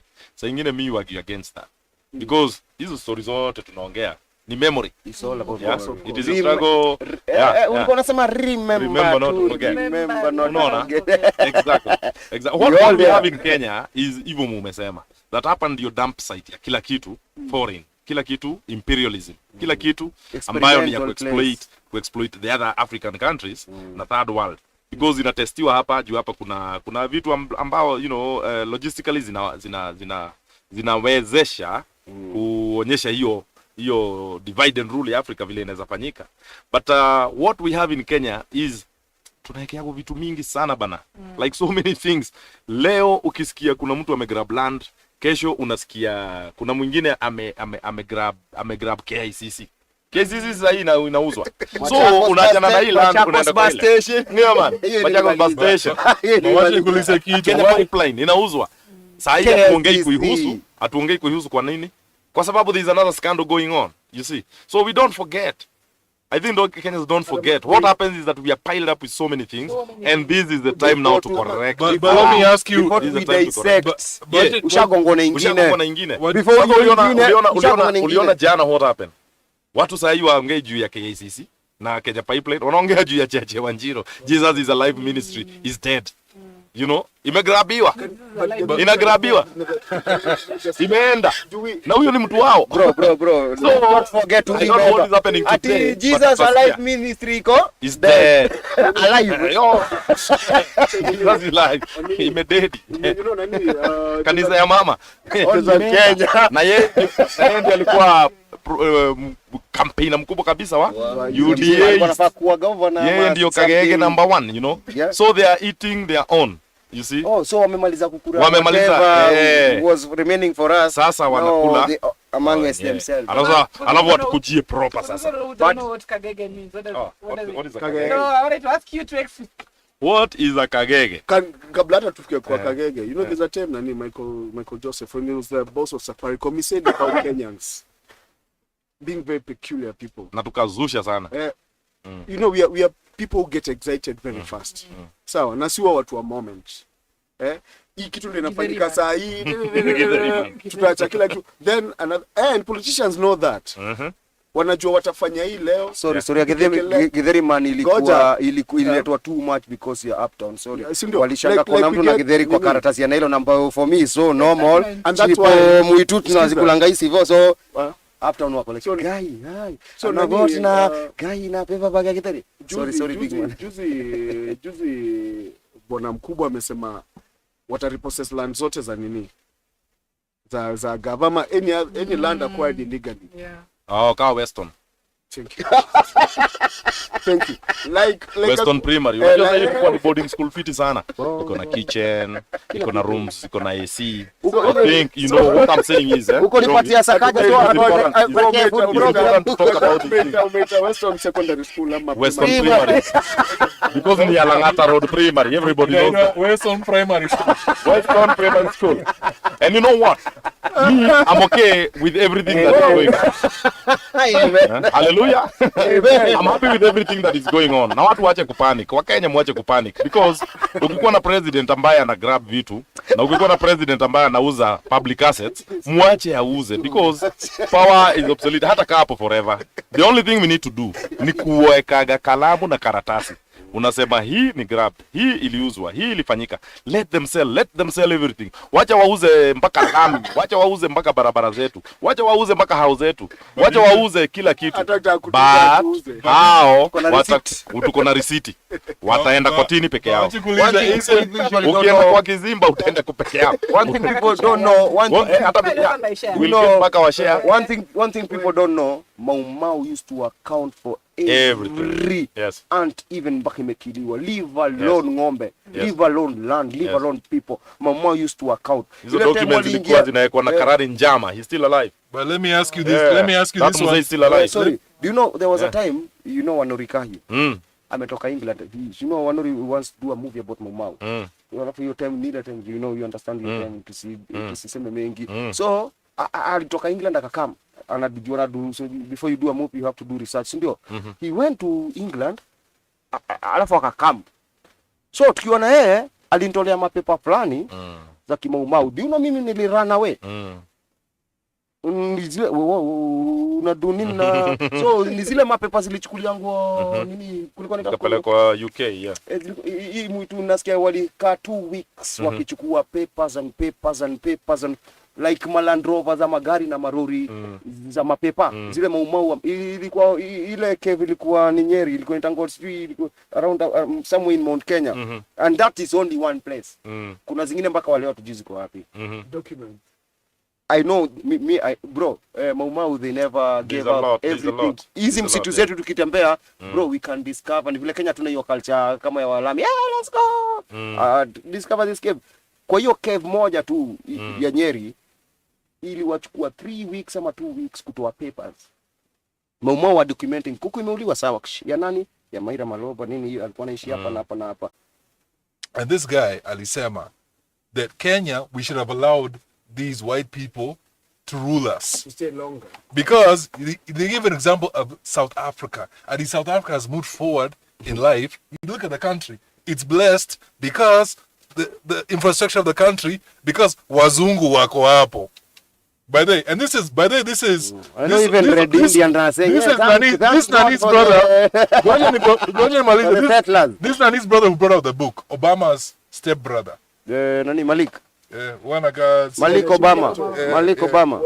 So he brought out this book that said if we allowed these white people to remain in our country, then we'll be more. And then I remember talking to some people in Kenya, and they said, yes, we agree with that. Africa needs dictators. But do you know Malik Obama? Do you know Malik Obama actually yeye ndio chairman wa Africa wa Tango Muslim Brotherhood. Yeah, Malik Obama is the But he's so backward. I know. Yeah. Kama anafikiria that tunafaa who killed Colon. Sadat? Who killed Sadat? a soldier. Muslim Brotherhood. Yeah, Muslim Brotherhood. Oh, you're talking about the Muslim Brotherhood. Yeah, who runs Muslim Brotherhood? Nani sai ndio king wa Muslim Brotherhood in Africa? Malik. Oh, is it? Oh my God. Umejua ni bro, yani as in tuko box left and right. Unaona vitu sio sema na was na cartoon, you know, we use the phrases we use on a daily na tunaona tu ni kawa. Unataka kusema like ukiforget truths zako, sijui a tree without a root or whatever. And zinamaanisha a lot sana. If mtu kama Malik kama whoever au watu wanasema vitu kama hizo, kama wako grounded poa, of course watu ongea upuzi kama hizo. We've had civilizations, tumekuwa na civilizations deadly sana in Africa. Hata Wangoso bado wakizunguka kwa wilderness, unajua tulikuwa tuko mbele, si ndio? But because I think our failure, ama sijui what I'll put it as, that we were not good at documenting to remind ourselves who we were. And that is very important. When you know pali unatoka, unajua identity yako, your roots, si rahisi mtu akusukume. And then it brings the question of education versus intelligence. Sindio?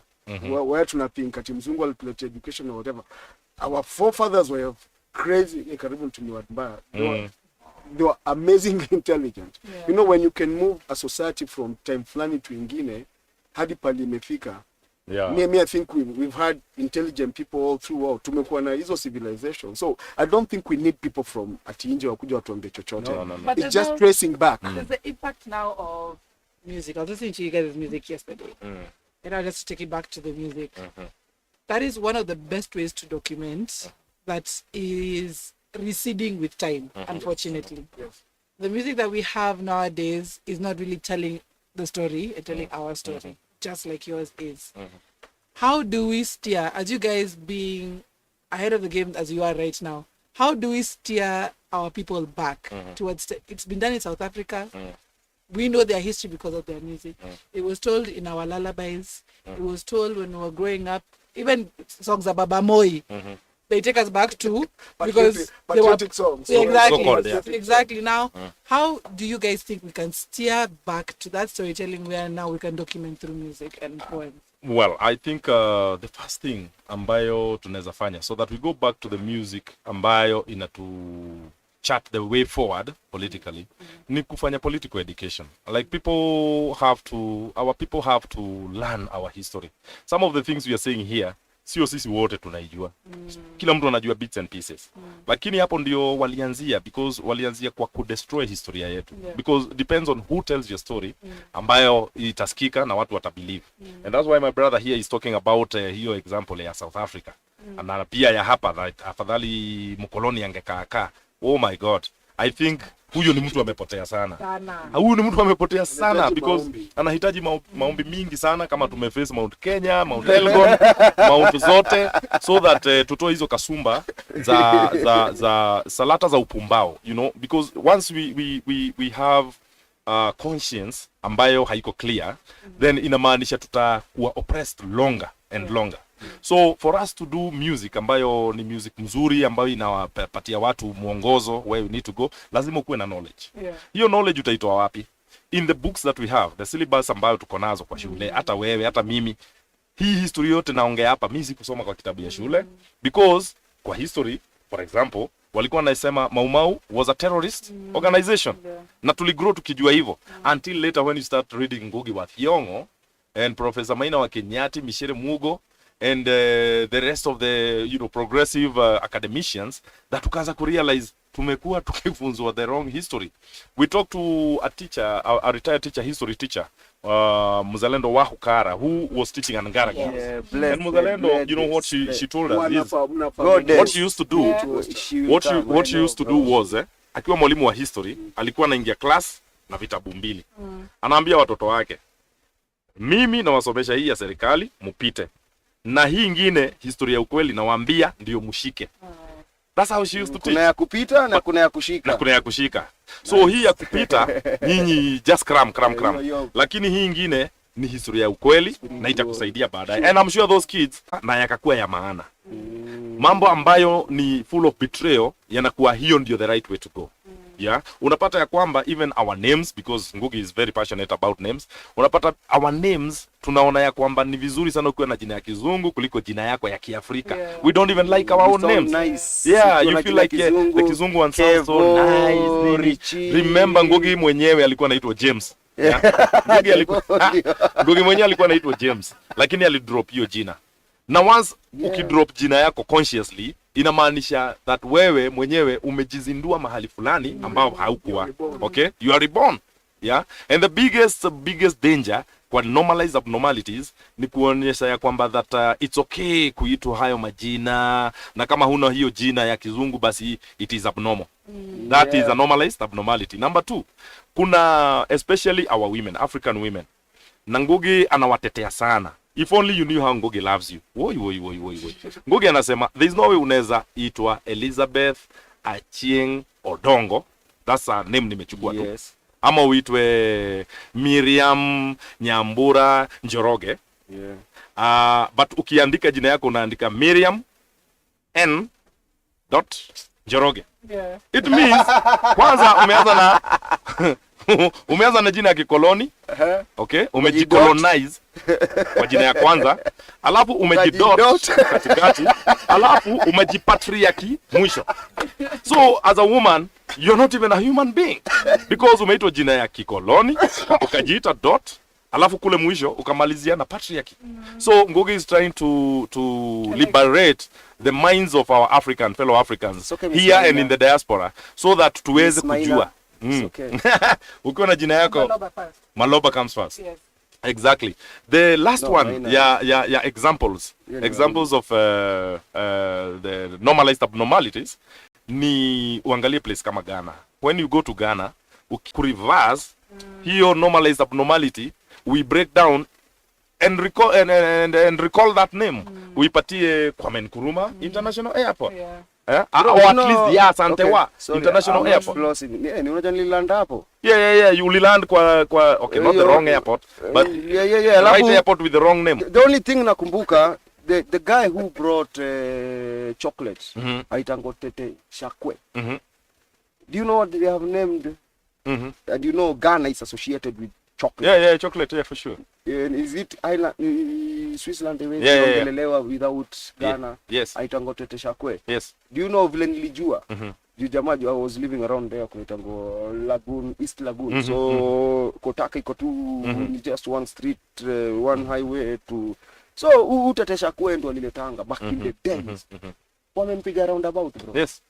Okay. So wanitanga Tete Shakwe roundabout. So mimi nikauliza, so unajua mimi ni Mswahili, so hiyo jina ni funny Tete Shakwe. So Tete Shakwe ni is the grandfather of chocolate. Yani yeye ndio hawajukula alitoa hiyo seed. Yes. Lakini yeye ndiye alileta. Na kaipanda nikakuwa 100%. I'll go back to as in hiyo story you the way tuna defame watu wetu, the way at we don't, the most why we calling it Jomo Kenyatta na Kenyatta International Airport iliundwa na Maumau prisoners. Wacha hasira kwanza. No, it get personal.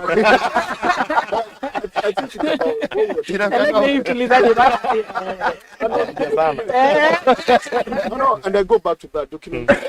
That's why, like in the States, they have the Black History Month. And it's important because iko na significance kubwa sana kwa watu wana grow.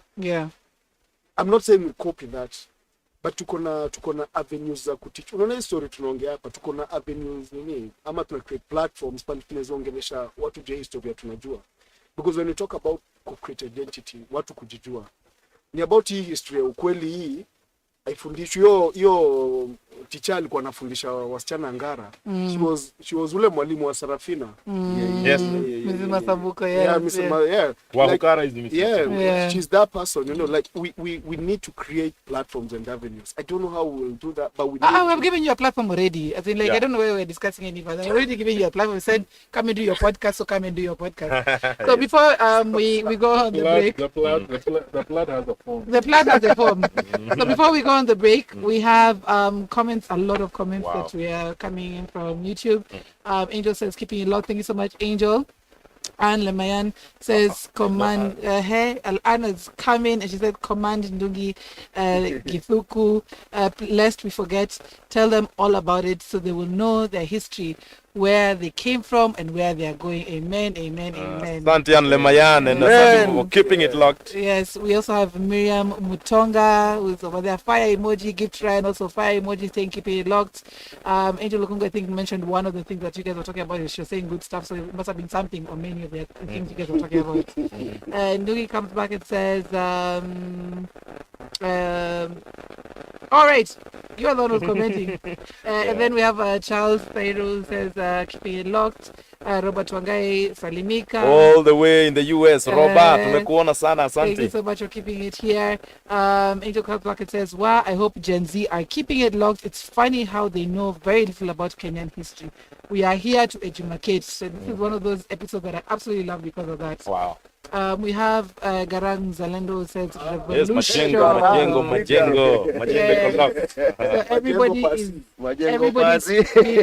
Everybody's loving the political education right now. I'm also loving it. I'm loving it right now.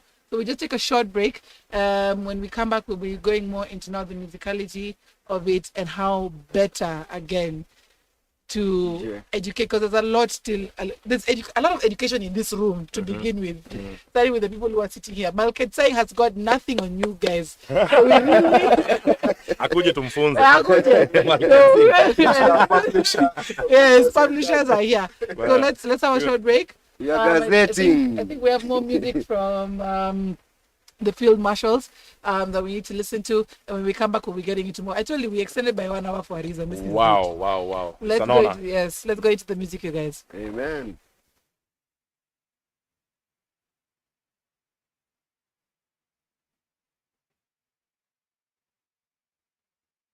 Mboka ndovu kwa screen na muweze ni toka nina dem kisi anaitwa kwa mboka so my ex can see vile nimeomoka, halafu nasikia kuna vile Pamela aliokoka anachai kuwa church kuwacheza ya poka ushaiona cocktail ya panya na nyoka, utachoka walitry kududim hivyo ndio tulidhoka.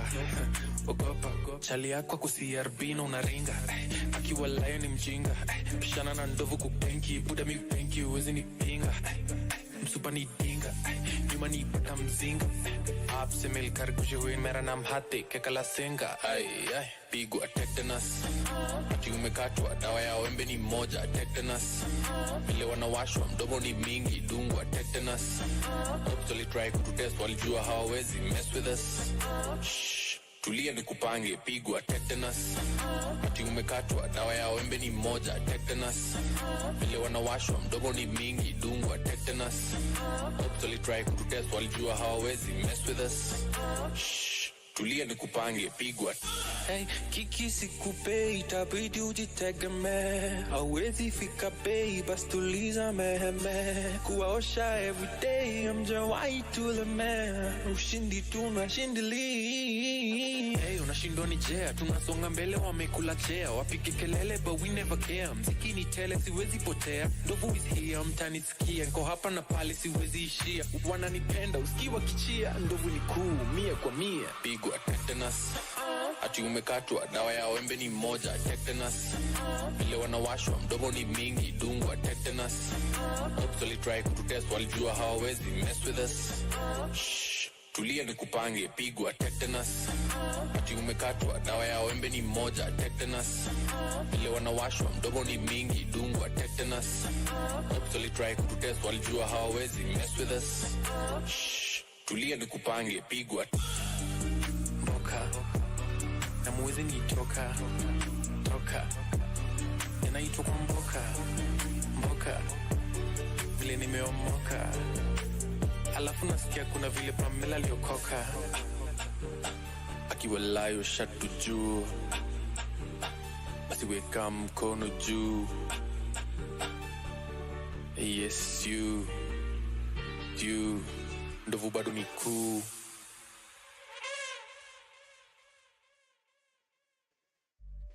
Yes you ndovu ni kuu, tabidi wani juu basi weka mkono juu.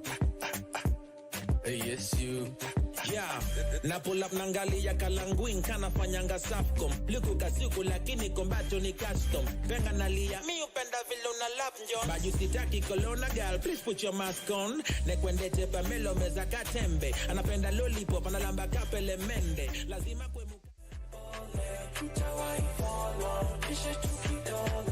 Maki when you know you changed my life. Give me body liquor, girl, I put the holes on ice.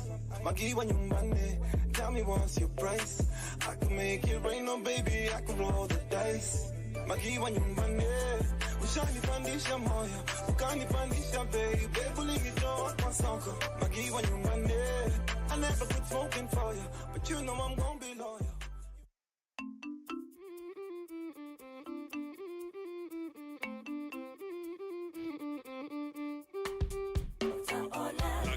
Kasi pulka pundo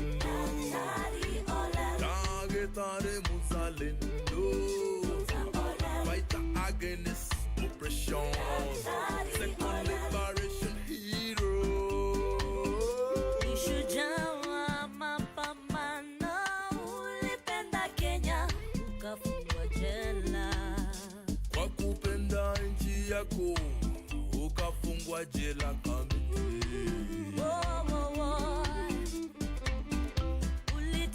Nyayo house. Oh gosh, ukatoka uko stronger. Nakalja kasi pulka bundo. Tare muzalendo. Fight against oppression. Second liberation hero. Whoa, lo, lo, lo, lo, lo, lo, lo, lo.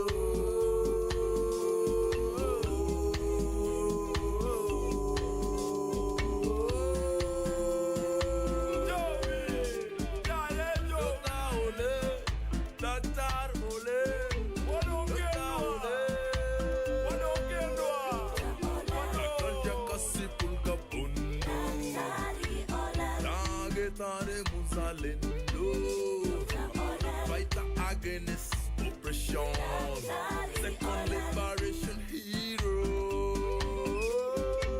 Yeye ni shujaa, shujaa Wewe ni shujaa, shujaa Yeye ni shujaa, shujaa Wewe ni shujaa, shujaa Yeye ni shujaa shujaa, wewe ni shujaa, ni shujaa. Dakar Olel, Dakar Mabe, Jafieth Malongo, Lakta, Mobende, Osiep Jite. Soft spoken, always well spoken. Mwenda ando, dagitari, utari mwendi ya ando. Mwendi vorori, utari mwendi ya vorori. Jakasi pulka bundo Tare muzalendo Fight against oppression Second liberation hero Daktari Olel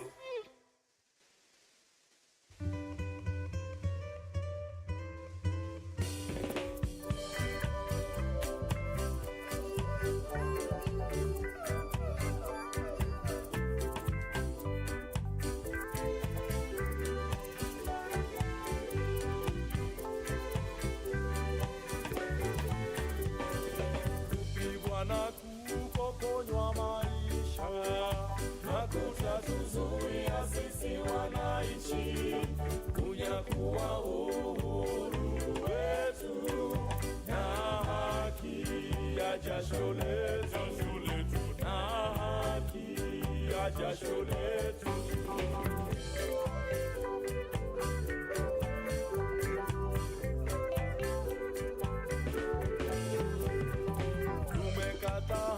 Kupiga magoti mbele ya hawa wauaji, bila shaka sisi pia ni watu, hali ya utumwa tumeikataa, hali ya utumwa tumeikataa.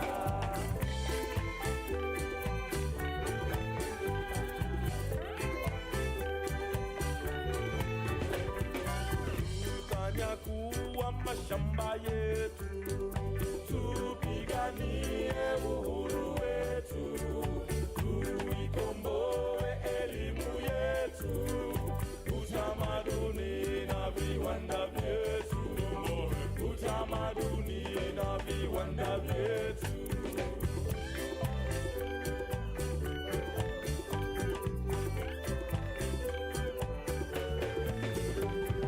Sisi hatutaki kudhulumiwa, hatutaki tena mauaji, ili kupe tuliangushe, haki na uhuru zichanue, haki na uhuru zichanue.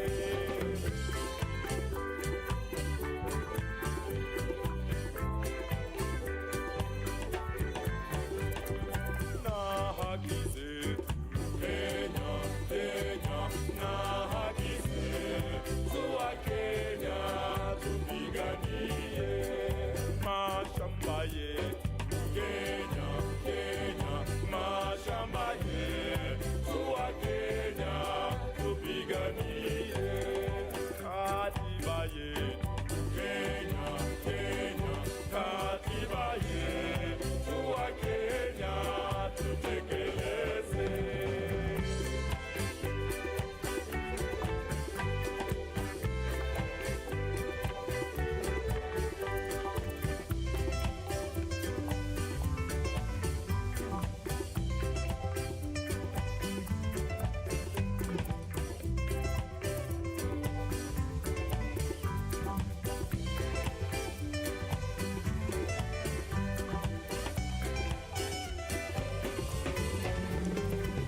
Na haki zetu Wakenya, Wakenya, na haki zetu Wakenya, tupiganie mashamba yetu Wakenya, Kenya, mashamba yetu Wakenya, tupiganie katiba yetu Kenya, Kenya, katiba yetu Wakenya, tutekeleze.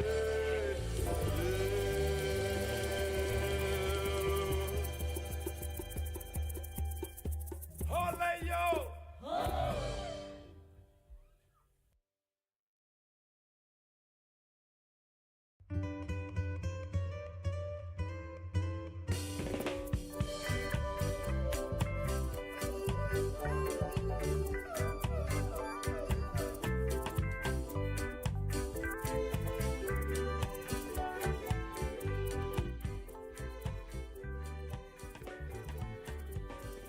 Kupigwa na kupokonywa maisha na kutatuzuia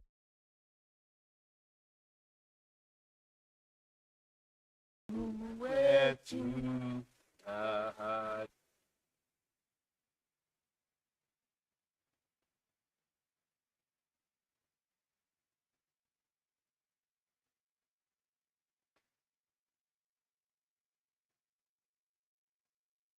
Kwanza niko on point, Mapinduzi, usijali. Mapinduzi Day. Mapinduzi Revolution. Yeah, yeah, yeah. Usipime. Leo tuko levels leo. Leo tuko levels zingine yani. Juu wenyewe okay, pia ukiangalia pali Kenya iko right now, I think people need salvation. Yeah. Revolutionary salvation. They need wanataka kiki ya revolution. We need to break down mindsets. Yeah. Alafu unajua watu then okay. Nimekuwa nikiongea na wasee naambia, you know, revolution is coming. Alafu them wanagoja tu watu waamke siku moja na mapa. No, you know, revolution is not timed. It's not you happen. Alafu usually give them a good example ya Tunisia. That guy ule alijichoma. Akachanchi nchi mzima. Jumsia anakuja anauliza mbona amejichoma? No, makanjo alikuja akabomoa kibanda. Ati wamefanya nini? Jua nasikia makanjo alikuja akachukua vitu zake. Jamaa akasema na walikuwa wamemzoea. Alafu ile pesa alikuwa amemake hiyo siku, ndio alienda petrol station, buy mafuta, simama kwa parliament. Nimechoka. Na hiyo ndio hiyo song tumesikia saa hii. Hiyo ndio anthem, the alternative anthem. Tunaita actually anthem ya mapambano. Na hii wimbo actually iko written kwa the trial of Dedan Kimathi by Ngugi wa Thiong'e Mishore Mugo. So this way it was raised. tukaitoa hapo tukiwa Freedom Corner. We talked about Freedom Corner earlier. And we said we need an anthem. What is the anthem of our mapinduzi? So one guy alikuwa anaitwa Kangara wa Jambi. Yeye ndio alienda akai-erase from that book. Alafu tukachange kidogo tu ya kufit the day, the history of the day. Yeah. And then together with the late Karim Nduthu, who was a former political prisoner but later assassinated by the Moi regime. He was our colleague, he was our comrade.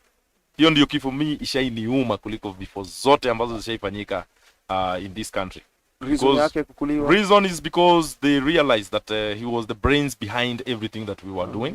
Na yeye ndio alikuwa from the Freedom Corner, akatoka jela, alikuwa amefungwa actually, alikuwa amefungwa 12 years. Lakini because of the Freedom Corner walika 6 years. So wakatoka na 6 years. Yeah. When Wangari Maathai and the mothers of political prisoners walikuwa Freedom Corner. So after the pressure, kuchachisha and everything. So our prisoners walikuwa wamefungwa kina 12 years, 14 years. Wale walikuwa hajaachiliwa, waliachiliwa sasa wakiwa na 6 years. Wale walikuwa exile 6 years. You get? So huyu ndio alikama wakaandika hiyo song ambayo tumesikiza saa hii. So all that we have done ni tumekuwa tukiimba all along. Before we start any session, this is a song that we sing. Tukienda protest, tukienda ku fight against the oppression, hiyo ndio song I want. Si ati naomba national anthem ya Kenya tumepewa. Si ati naomba. I want all Kenyans ambao wa Kenya wamewekwa kwa umaskini, kupigwa na kupokonywa maisha. Ukipokonywa maisha, umepokonywa dignity. Unaona? So when you find people wanakuwa evicted from their land, hiyo inamaanisha ni dignity umenyang'anywa.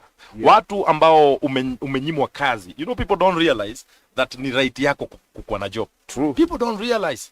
You're right. Na hiyo ndio unasema ile Tunisia, because ukirealize that it's your right to be employed, then your revolution itafanyika, because you'll come up and say yes, we demand for jobs. Lakini sasa hivi vile tunaambia tu hasla tulia, mama mboga tulia. But right now kimeanza kuwaramba, wameanza kurealize, and I'm so sorry to all those people who are duped. I'm so sorry to all those hustlers who are out there in the streets. Nyinyi ambao mlidanganywa ya kwamba mtapata kazi, nyinyi ambao mlidanganywa mamboga ya kwamba mtapata biashara, nyinyi ambao mlidanganywa ya kwamba mtapewa wheelbarrow. In fact, hata sijaona mtu hata mmoja amepewa wheelbarrow ya free. Na hata ungepewa ungefanya nini nayo? So I'm very sorry. Nasema tu pole sana to all ye who were duped politically in 2022. Kusemekana ya kwamba the president ambao mtaenda kuvote in na government ambao mtaenda kuvote in is pro people. Sasa hii mumerealize. All I would say is now let's get together. Na muache makasiriko. Na muache kudanganyika sana. Acha nikuulize, acha nikatuna maneno but nijibu in a very simple way.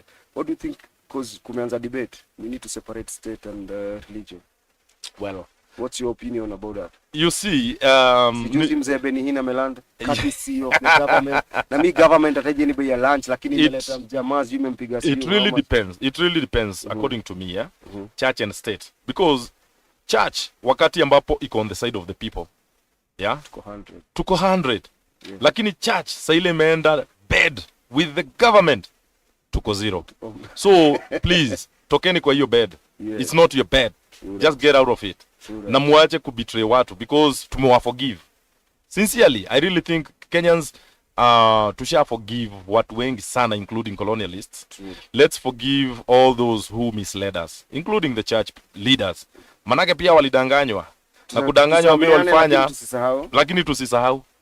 Mahali ambapo mlituingiza boss. Zile chombo tupitisha na zile do mlipewa, at least mnaweza zirudisha. Alafu wamefikiwa. Sasa mmefikiwa, sasa unaona wamefikiwa, mnabomolewa. I think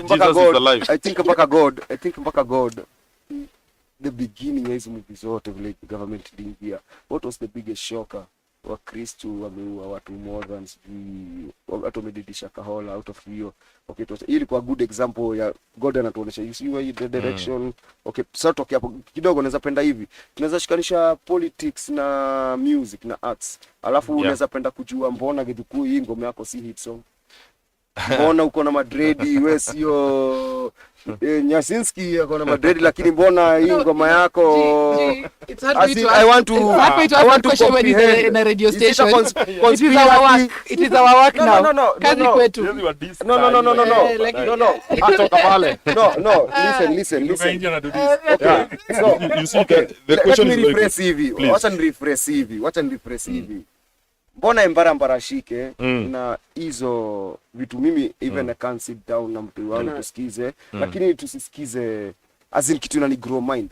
Mbona tusikize okay I know you're old enough kuelewa zile vitu tunaambia ngoni hit songs but real songs is it somewhere is it I believe okay tuko kama conspiracy theory I believe kuna mtu hataki watu real artists wakama juu cause art ndio ina develop society hata si politics ni arts na narrative inakuanga through arts hiyo ni juu ya normalized abnormalities na that is who are the preservers of culture ya ni arts we have normalized the abnormalities ya fake music that hiyo ndio inaweza rule the airwaves. So it's an intentional. Na ile ambayo it is intentional because ukifanya kitu leo alafu kesho kutwa inakuwa habit. Na ikikuwa habit inakuwa normal. Na ikikuwa normal na iko abnormal basi umesha normalize, you see. So it can only start from the airwaves the thing with music is this, wacha nikwambie. People are so tied up to the fake. That's the problem, So entertainment rules. For example, Adamaju kuna groups like the Roots. They talk about things that happen in society and everything. A lot of times people don't want to hear that. Unajua. And who make them not hear that? Now, of course, there's a system and there's people. So it's intentional. But there's also people who control. Let me, since I'm on radio, I'll just say it on radio. Just keep it straightforward. But in music, entertainment, and everything, there's people who control the airwaves. You know, the so-called the godfathers, who say that this is what we'll play. Eat a shika, this one will be a hit. They decide on how things will go. Listen, so you find that you'll have a song that is very knowledgeable about things that will help us in life. What we call entertainment. They will help us actually grow. You know, and then there's a thing pure entertainment. For example, if you listen to pop music, pop music is watered down. Unajua. Hata hiyo sayuti kwa pop music is not real. It's fake. It's not a real voice. But the thing is, we've been taught from the time we're young, accept this, don't accept this. If you accept this, these guys are rebels. Just the way we don't get your mau. These guys are rebels. Don't ever entertain this. You know, so you have the power of choice, but you don't. People don't want to. You're not allowed to choose. Yeah. You have the power, but you can't. You have the power, but then in your mind, you're taught by other people that no, this is not the way to go. This is the way to go. But it's time for us to change our own narratives. I mean, I like the way we internet radio has come up, digital radio has come up. We don't have to be subjected to what the godfathers put us through. We're the ones now to determine what we want to listen to. We have been given that power. It's time for us to harness that power, in my opinion. I agree. When you have a Spotify list, you're the one who chooses what songs you're going to put on that list. And therefore, saying that people will determine what you do, it's kind of... Actually, nataka kusema kitu ndo nikurushie wewe ngori. Do you know why I'm saying this? Because right now, we have the power, but inakuwa hijacked. For example, ile time tukiwa mimi na Kevo, you remember when Gengeton came out? Mimi nikiwa mtu wa Gengeton nilikuwa like, wow, jamaa kila kitu anaongea na shika. Upton hawashiki. I remember I was in a space. But tushiki amapiano, tushiki afrobeat, but was still over there. Amapiano ni Upton, sorry to say. Mimi nakwambia downtown, as in street, tukienda street. Gengeton niligonga in a good way. But uli notice kitu moja kilikuwa kinafanyika. You won't even sustain 3 songs, 4 songs. Mtu ameenda. Na ukimsikiza, actually mpaka ukienda mtaani unapata watu wako na reception iko po. Kuna kitu imetokea inajiita urban tone. Gengeton already imedie. Gengeton was powerful. Naweza sema ili haijakiwa hapo ikachange. But sasa kumetokea urban tone. Na wasiwasi yangu inakujia hapa.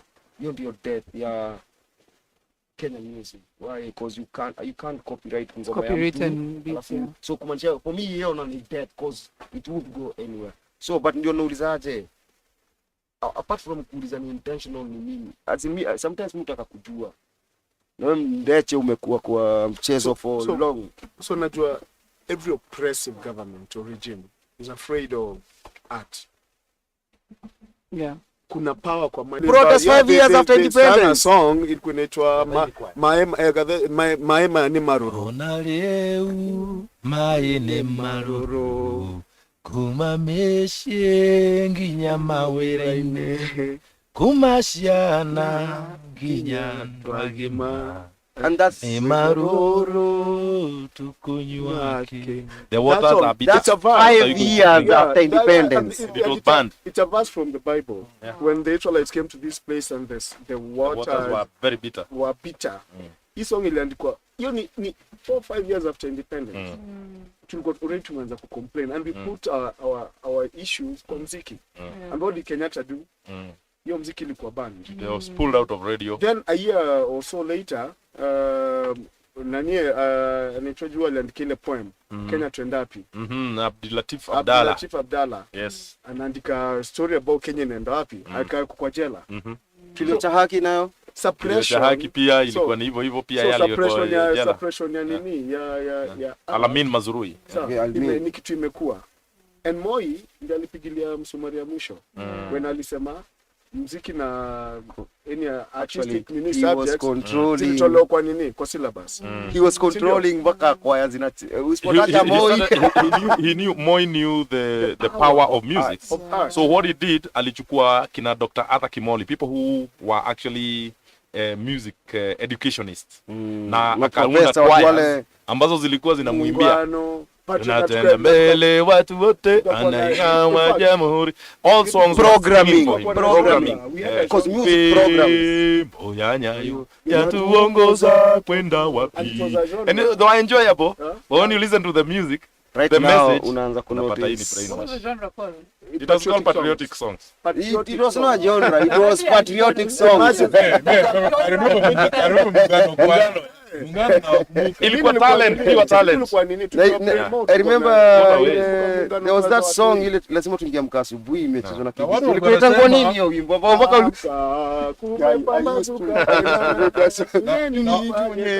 na unakumbuka watu walikuwa wanasema ujenzi pale tu Kenya tutegemea sisi. Alafu that fimbo ya Nyayo fimbo ya Nyayo was not a positive thing. Watu walikuwa wanasema cheki fimbo ya Nyayo lazima ukimbie. ya kwanza. You know, ninja alimbia rungu yake. Imagine. So nikiendelea. How? So like his suppression imekuwa throughout. Inakami na gonga akina Kamaro in the 70s, ukam 80s, ule mzee alimba Baba Tonglo. Akaekwa ndani, si ndio? Ngoja kidogo. I know Baba Tonglo, budget iko juu. So systematically stories kuimbia budget si ya sahi. Hapana, hiyo ni kitu ilikuwa 80s. Ilikuwa moja. Nakumbuka tulikuwa watu hiyo time tukisikiza Baba Tonglo akishikwa. Hapana, that's an old song. Jamaa Kamani. Baba Tonglo is a song. It's a song and he was put in jail. So Moi alikuwa apart from kusuppress education ya mzee. Na mzee mzima bado wako? Watu wanajua kuzipresha Tonglo time. Hapana, wachana Tonglo time. That's later. Lakini pia alikuwa na reflect hiyo juu pia yeye alikuwa naimba hizo vitu Tonglo time na nini. So pia yeye alikuliwa. Pia alikuwa na mambo yake mzee mzima. They had to get rid of boy, man. That was my boy. Alikuwa rebellion. Yes, he was. Na yeye anatambua. Yes. Alafu alikuwa sheskele Jaluo jinga jeuri jeuri. Yeye anatambua. Alikuwa anasema wamekula pesa yetu. Iko nini? Alikuwa anaenda mpaka Mombasa kuta. Alikuwa anaenda ngani shaka. Alikuwa anaenda ngani yule madam alikuwa MCSK alikuwa anakulanga Shamala. Alikuwa anamkuta mpaka course kwa hoteli. Shamala was living a good life. Ataenda hoteli yote wambeni kutoka MCSK hiyo wababaike wampatie hoteli bure, chakula bure. So nani mzee mzima alikuwa anamtrace kila mahali anaenda. Okay, story to say, lakini mimi nasikianga sapa ya mwisho ya mzee mzima walikuwa na boy plan ambao pia amekuwa na boy plan wakati anakula sapa yake pia mwisho. I'm just saying to say 1 + 1 ni 2 na ikifanyika mara ya kwanza bahati mbaya, ikifanyika mara ya pili coincidence, mara ya tatu is a pattern, kumaanisha you know what you are doing. Tutoke huko sasa mzee. So nilikuwa tunasema tu like systematically ni kitu imekuwa inasuppressiwa na gava. And of course, hata ukicheki zile, you know, even after kina Kamaru na whatever, you know, kina Erikwenai na Sarabi, Githuku, you know, the field marshals, mziki wanadu, jumuuliza, mbona mziki haichezwi? Buda, tunaweza cheza a whole year of mziki ya protest hapa. Mziki ziko zimeproduciwa ni mingi sana na za maana, but the thing ni then tuna go back to what ulikuwa unasema, the role that radio ama responsibilities kuna mziki mingi sana zimegagiwa aziwezi play na mkiplay mtakuwa kwa shida, si ndio?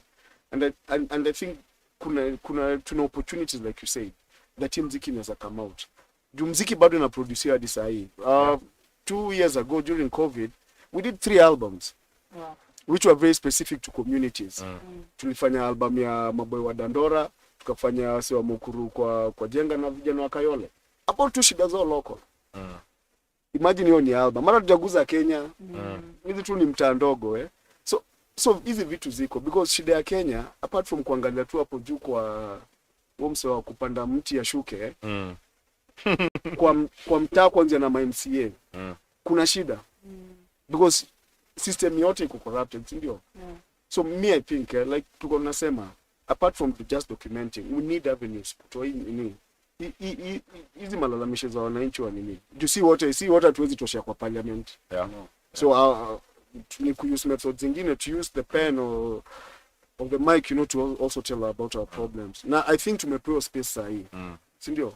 So pia ni zile channels ziko radio, whoever help us out, you know, let us bring out. They also say that the pen is mightier than the sword. Than the sword or even the bullet. Now we have some questions on YouTube because we're running out of time. Those Miriam says kupita na kushika, I like that. She also says speaking up today, what's your word to this upcoming generation? They are so lost musically, and it's sad that the kind of entertainment we are receiving today is just not it. This one, Miriam. Oh yeah. Speaking of today, what's your right now coming generation? Mi nafikiri generation ambazo zina upcome, kuna a big danger because the biggest danger ni kutokuwa na information. Na ile information ambayo upcoming generations wako nayo ni ya a colonized mind. You see, because we have a higher mission apart from just going to the studio and singing. We cannot be in the studio as field marshals kama tuko colonized in the mind. First vile tumefanya tumejidecolonize. Me, I'm so clear that I'm decolonized.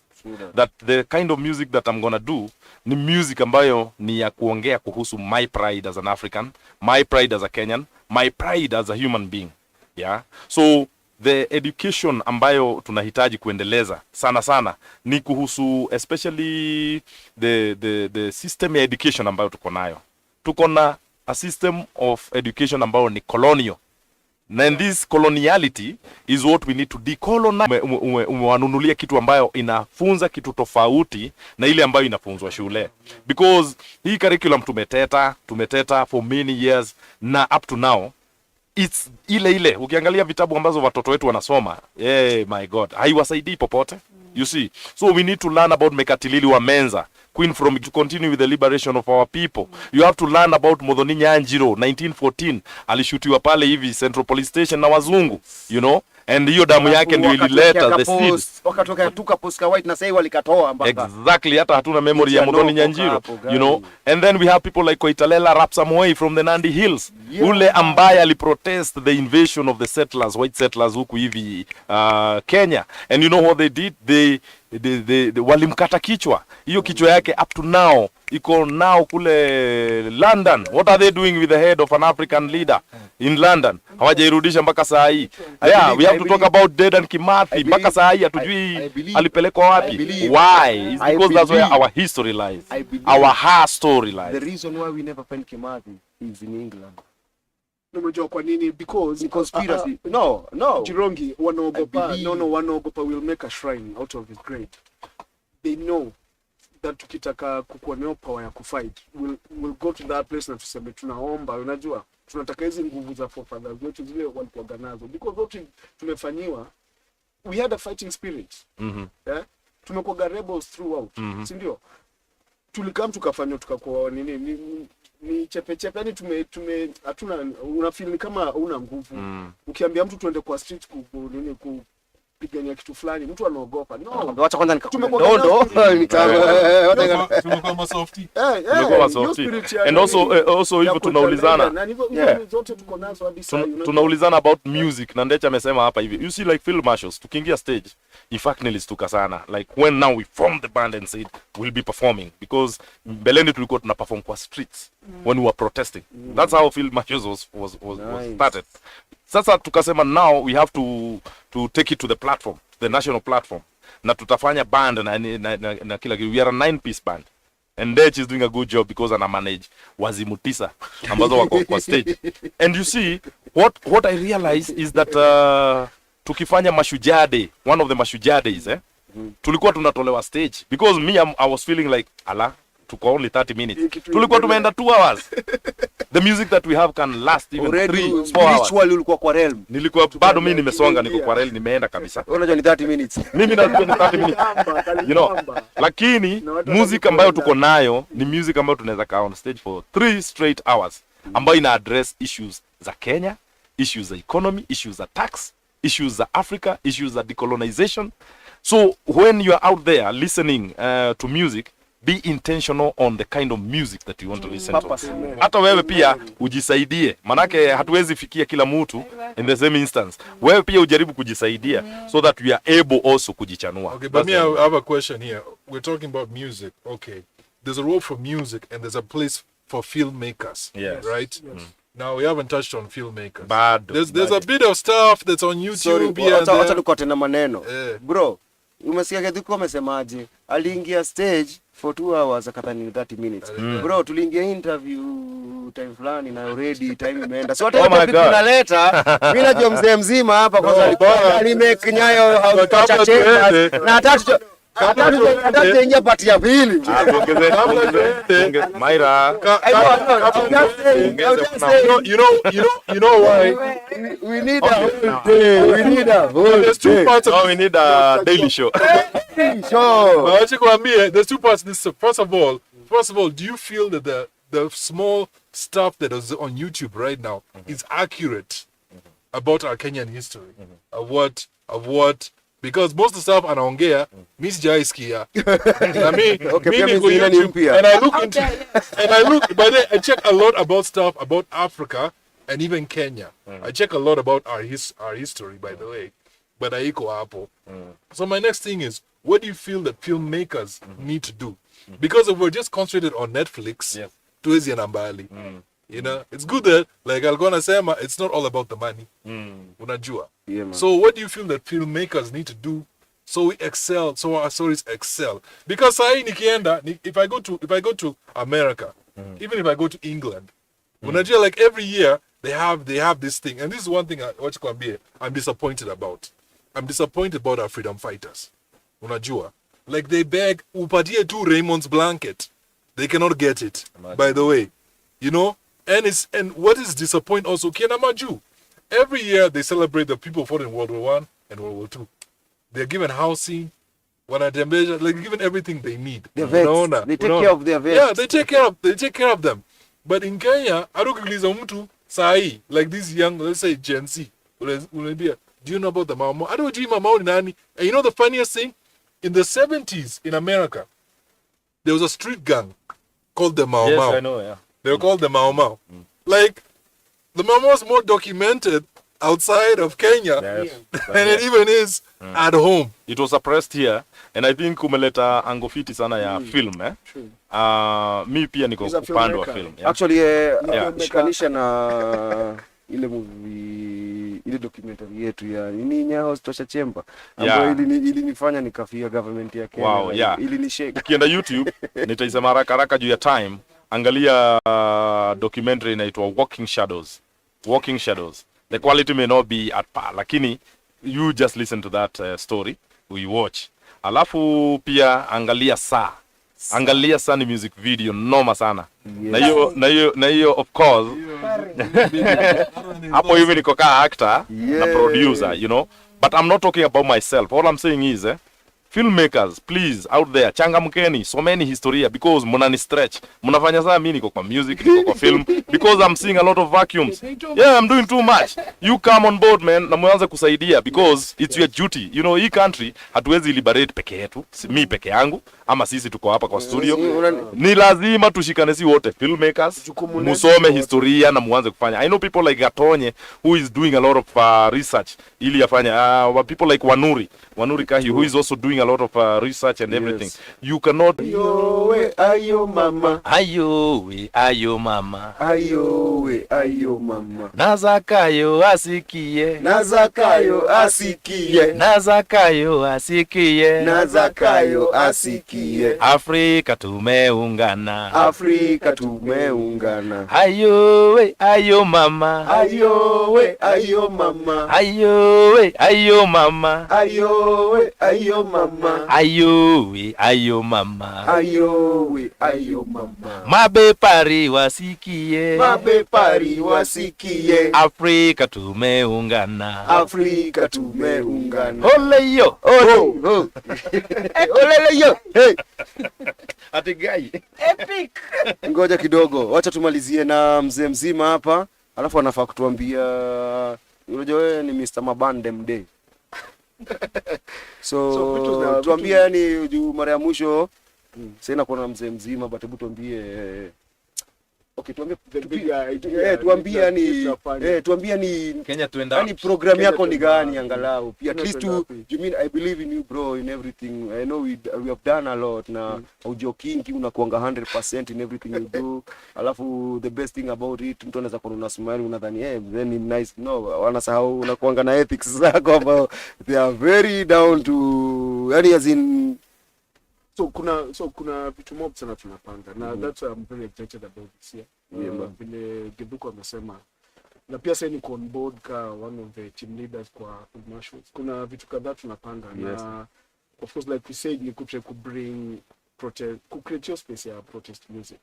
So in the coming months kuna vitu kadhaa zitafanyika. Tuko na space yetu pale Mwimuto and the Pan African House. Kuna space tuna create poa sana.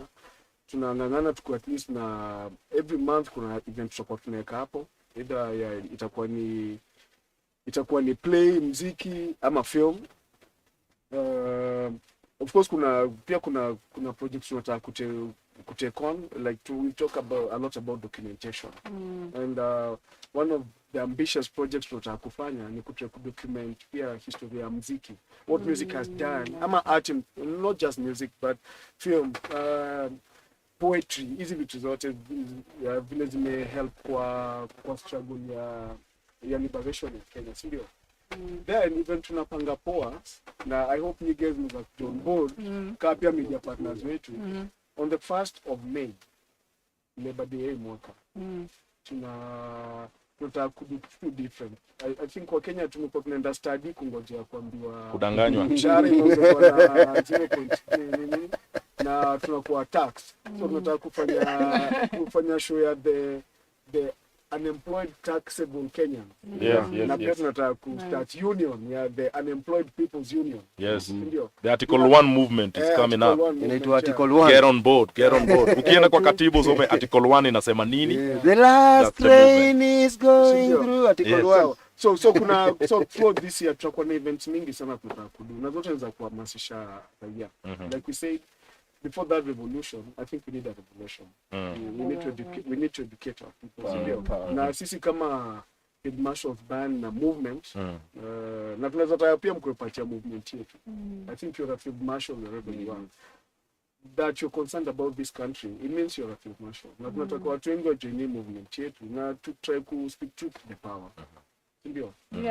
So yangu ni hao machache na watambi sana kwa kupatia fursa. Blessing sana. Yeah, alafu mitaani I think I like what I'm seeing, you know, ukienda Githurai, ukienda Dandora, ukienda Mwimuto, tuko na Mwimuto Whalers.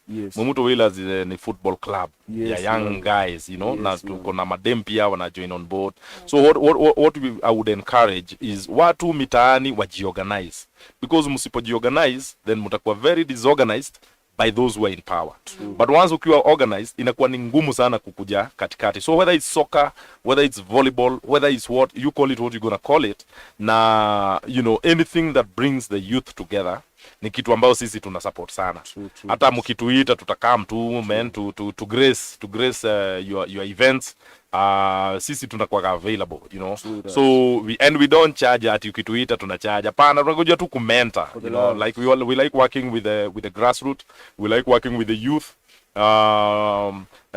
Like social justice theater, traveling theater is one of the best examples naweza peana, you know, because they are doing a lot of great plays mitaani na ni vijana wadogo, wadogo sana.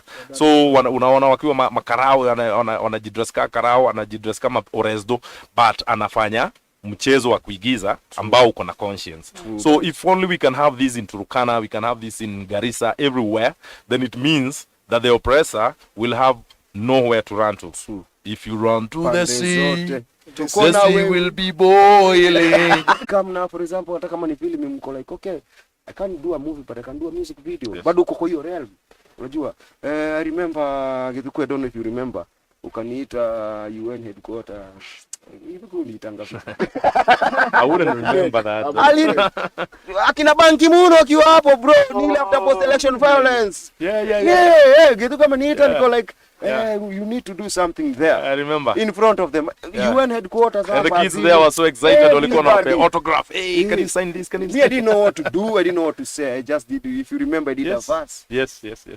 I remember. So sometimes people don't know hip hop Kenya. What to say? I didn't know.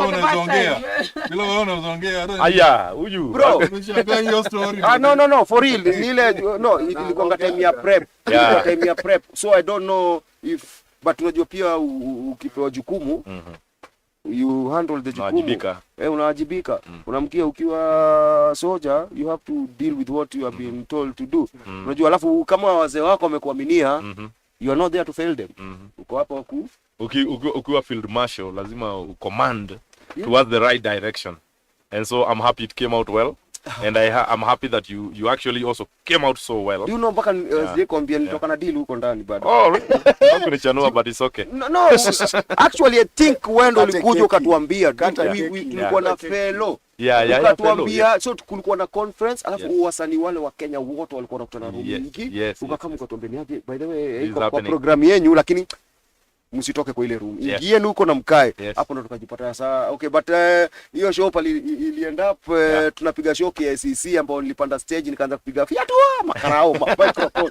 Funga show juu because they ended up doing a concert KCC. Yes, I remember.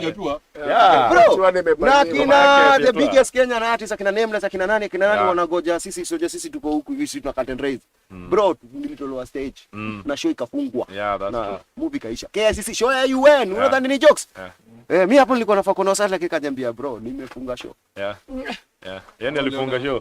Yeye alikuwa curtain raise. Your political risk. Bro, nilisema tu fiatu kila mtu fiatu kama huyo mbanga. Bigio karao alienda alidumiseka akaenda kwa sound. Akaanza kuzimazima lakini akasao alizima beats akasao kuzima mic. Nikamwambia sasa niaje poleni Joe si mimi nimezima si DJ wangu ni ule polisi ako pale amezima sound na anasema tusiendelee. So kauliza niaje? Show ilikapigwa shutdown lakini people again watu mpaka kina nakumbuka jua kale alikuja akaniambia bro sikujange show zetu zote at least tulipwe lakini tusiperform. You walilipwa, you know, imefungwa but they were paid. By saa 10 ile show ilikuwa imeshaisha na ilikuwa ni show ilikuwa ni KCC alafu inafaa iende mpaka maybe saa 3 but ilikuwa shutdown. In short kila jaribu kusema bro ulinipiga ticket experience. I won't regret because at your times maybe ningekuwa nimeshachomwa ndando nilinyoa. Jironge alikuwa kichwa ngumu man. Yani hivi nilifanyanga tu mambo tu huko. But it taught me how to think. Go pass it on to the next generation. Bro, I do it every day. We're mentor even one guy, one person at a time, one Kenyan at a time, so that we change one village at a time, so that we change one constituency at a time, I can say so that we change one county at a time. But kind of is regrettable, but at least I see what we can do. Shiko Femi one kidogo nakuanga confused, but at least naweza sema Femi alikuwa the quietest student kwa class yetu ya hip hop ya watu. Imagine Femi alikuwa kapole sana huko nyuma. Where nani anaenda wapi? There were 3. Samantha, yeah. Wako bado wanasona. Mara ya mwisho Samantha ilikuwa okay. We have some last comments to read before we close off. We have Abonation who says we dare. Nappy Big Blunts, big shout out to you as well. There's a story there. Jerry Odanga, big shout out to you. Angel says she has been singing along the entire time when you guys have been singing. And Robert Wangai from the US. He's like, yeah, remember not to forget. So now can we close up with that point, please? Yeah, but before we close up, I just want to say one quick thing. Yeah, so Icon Radio, we're about coming together and people coming to give their stories. What you'll find on Icon Radio is not the normal stories. True that. You know, we go about and over the box. See, in the box, over the box, so people can come and tell. So we're grateful that both of you have come today, because there's a lot of knowledge that we have never heard of before. And by the way, for those who are listening, check out for the new podcast that's coming up that will fire you. I like that. Yes. Put your popcorn aside. You come hear this podcast. You'll hear things you've never heard before. There's some things we haven't been able to carry. Like there's some questions Jirongo was saying about things that happen in Nyeri and other things. Well, those will be talked about next time. But we just want to give thanks for you guys coming through and educating us. Lesson learned. Bless up. Let us remember to remember. May we remember not to forget. May we remember those dismembered. Let us remember not to forget. May we remember to remember Mekatilili wa Menza, 1914 in Giriama land. She who was stolen by the colonial terrorists and taken all the way to Gusii land. Mama Mekatilili wa Menza, she broke out of prison and walked back more than 1,000 kilometers back to Giriama land to continue with the liberation of our people. May we remember to remember. Let us remember not to forget. 1922, Mama Yetu, Mudhoni Nyanjiro, at the Central Police Station. She who rallied people to go and fight for the release of those who are fighting for the freedom of our people. Githuku and others. And when the colonial terrorists saw this, they shot her in the heart, and her blood flowed down to the ground, mixing with the soil of our land, germinating the seed of the Kenya Land and Freedom Army, the Mau Mau. May we remember to remember. Let us remember not to forget. Let us remember the great king of the Nandi Hills, Koitalel Arap Samoei, him who resisted the colonial settlers, and when they saw this, they captured him and decapitated his head. Let us remember not to forget. Let us remember Wayakiwa Hinga, king from Nairobi, him who was stolen by the colonial terrorists and taken all the way to Mombasa Road, where in Kibwezi they buried him alive. Let us remember not to forget. Remember the great fighters, Shindareri, she who is never sung, never spoken. Listen to her story. Remember not to forget. Let us remember to remember. Remember the great Pio Gama Pinto, him who was the first member of parliament in independent Kenya to be assassinated. Let us remember not to forget. Pio Gama Pinto, him who for member Paul Amina, remember not to forget. Let us remember to remember. May we remember not to forget.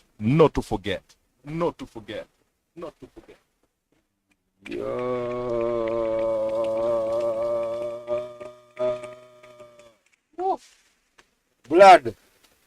Best cipher. Bro, unanijamisha, unanifurahisha, unaniweka hasira, unanitoa hasira, Bro, unanimake na remember, alafu nashiko na hasira, alafu unaona ya remember aspect na Jaramogi. Unisikia jina zote. Hiyo Adonija ndio imenimaliza. I didn't know anaitangwa Adonija. Rastafari. Adonija. Jaramogi Oginga Odinga.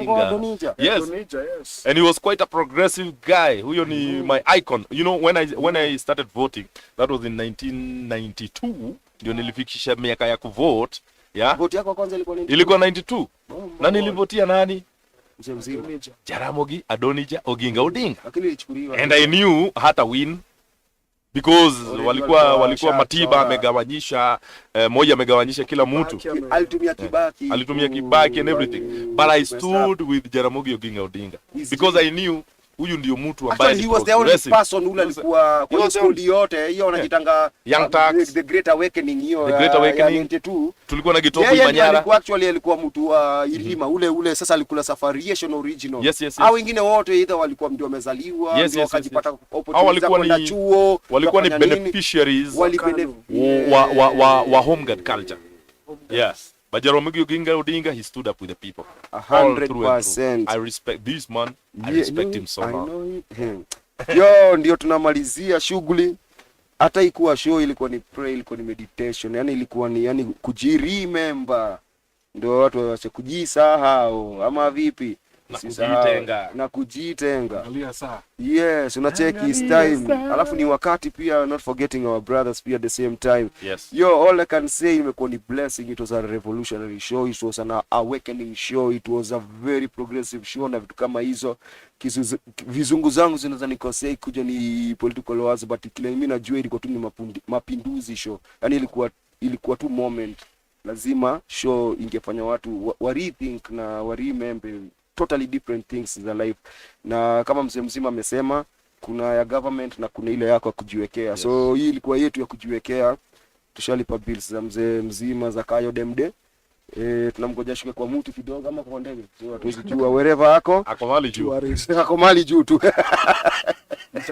Yeah, blessed sana. Icon Radio ndio unajua tena kama kawa. Na hivyo ndo tunamalizia siku blessed. Jirongi is back ni kama yeye ame left. So unajua tena spime baby. Oza.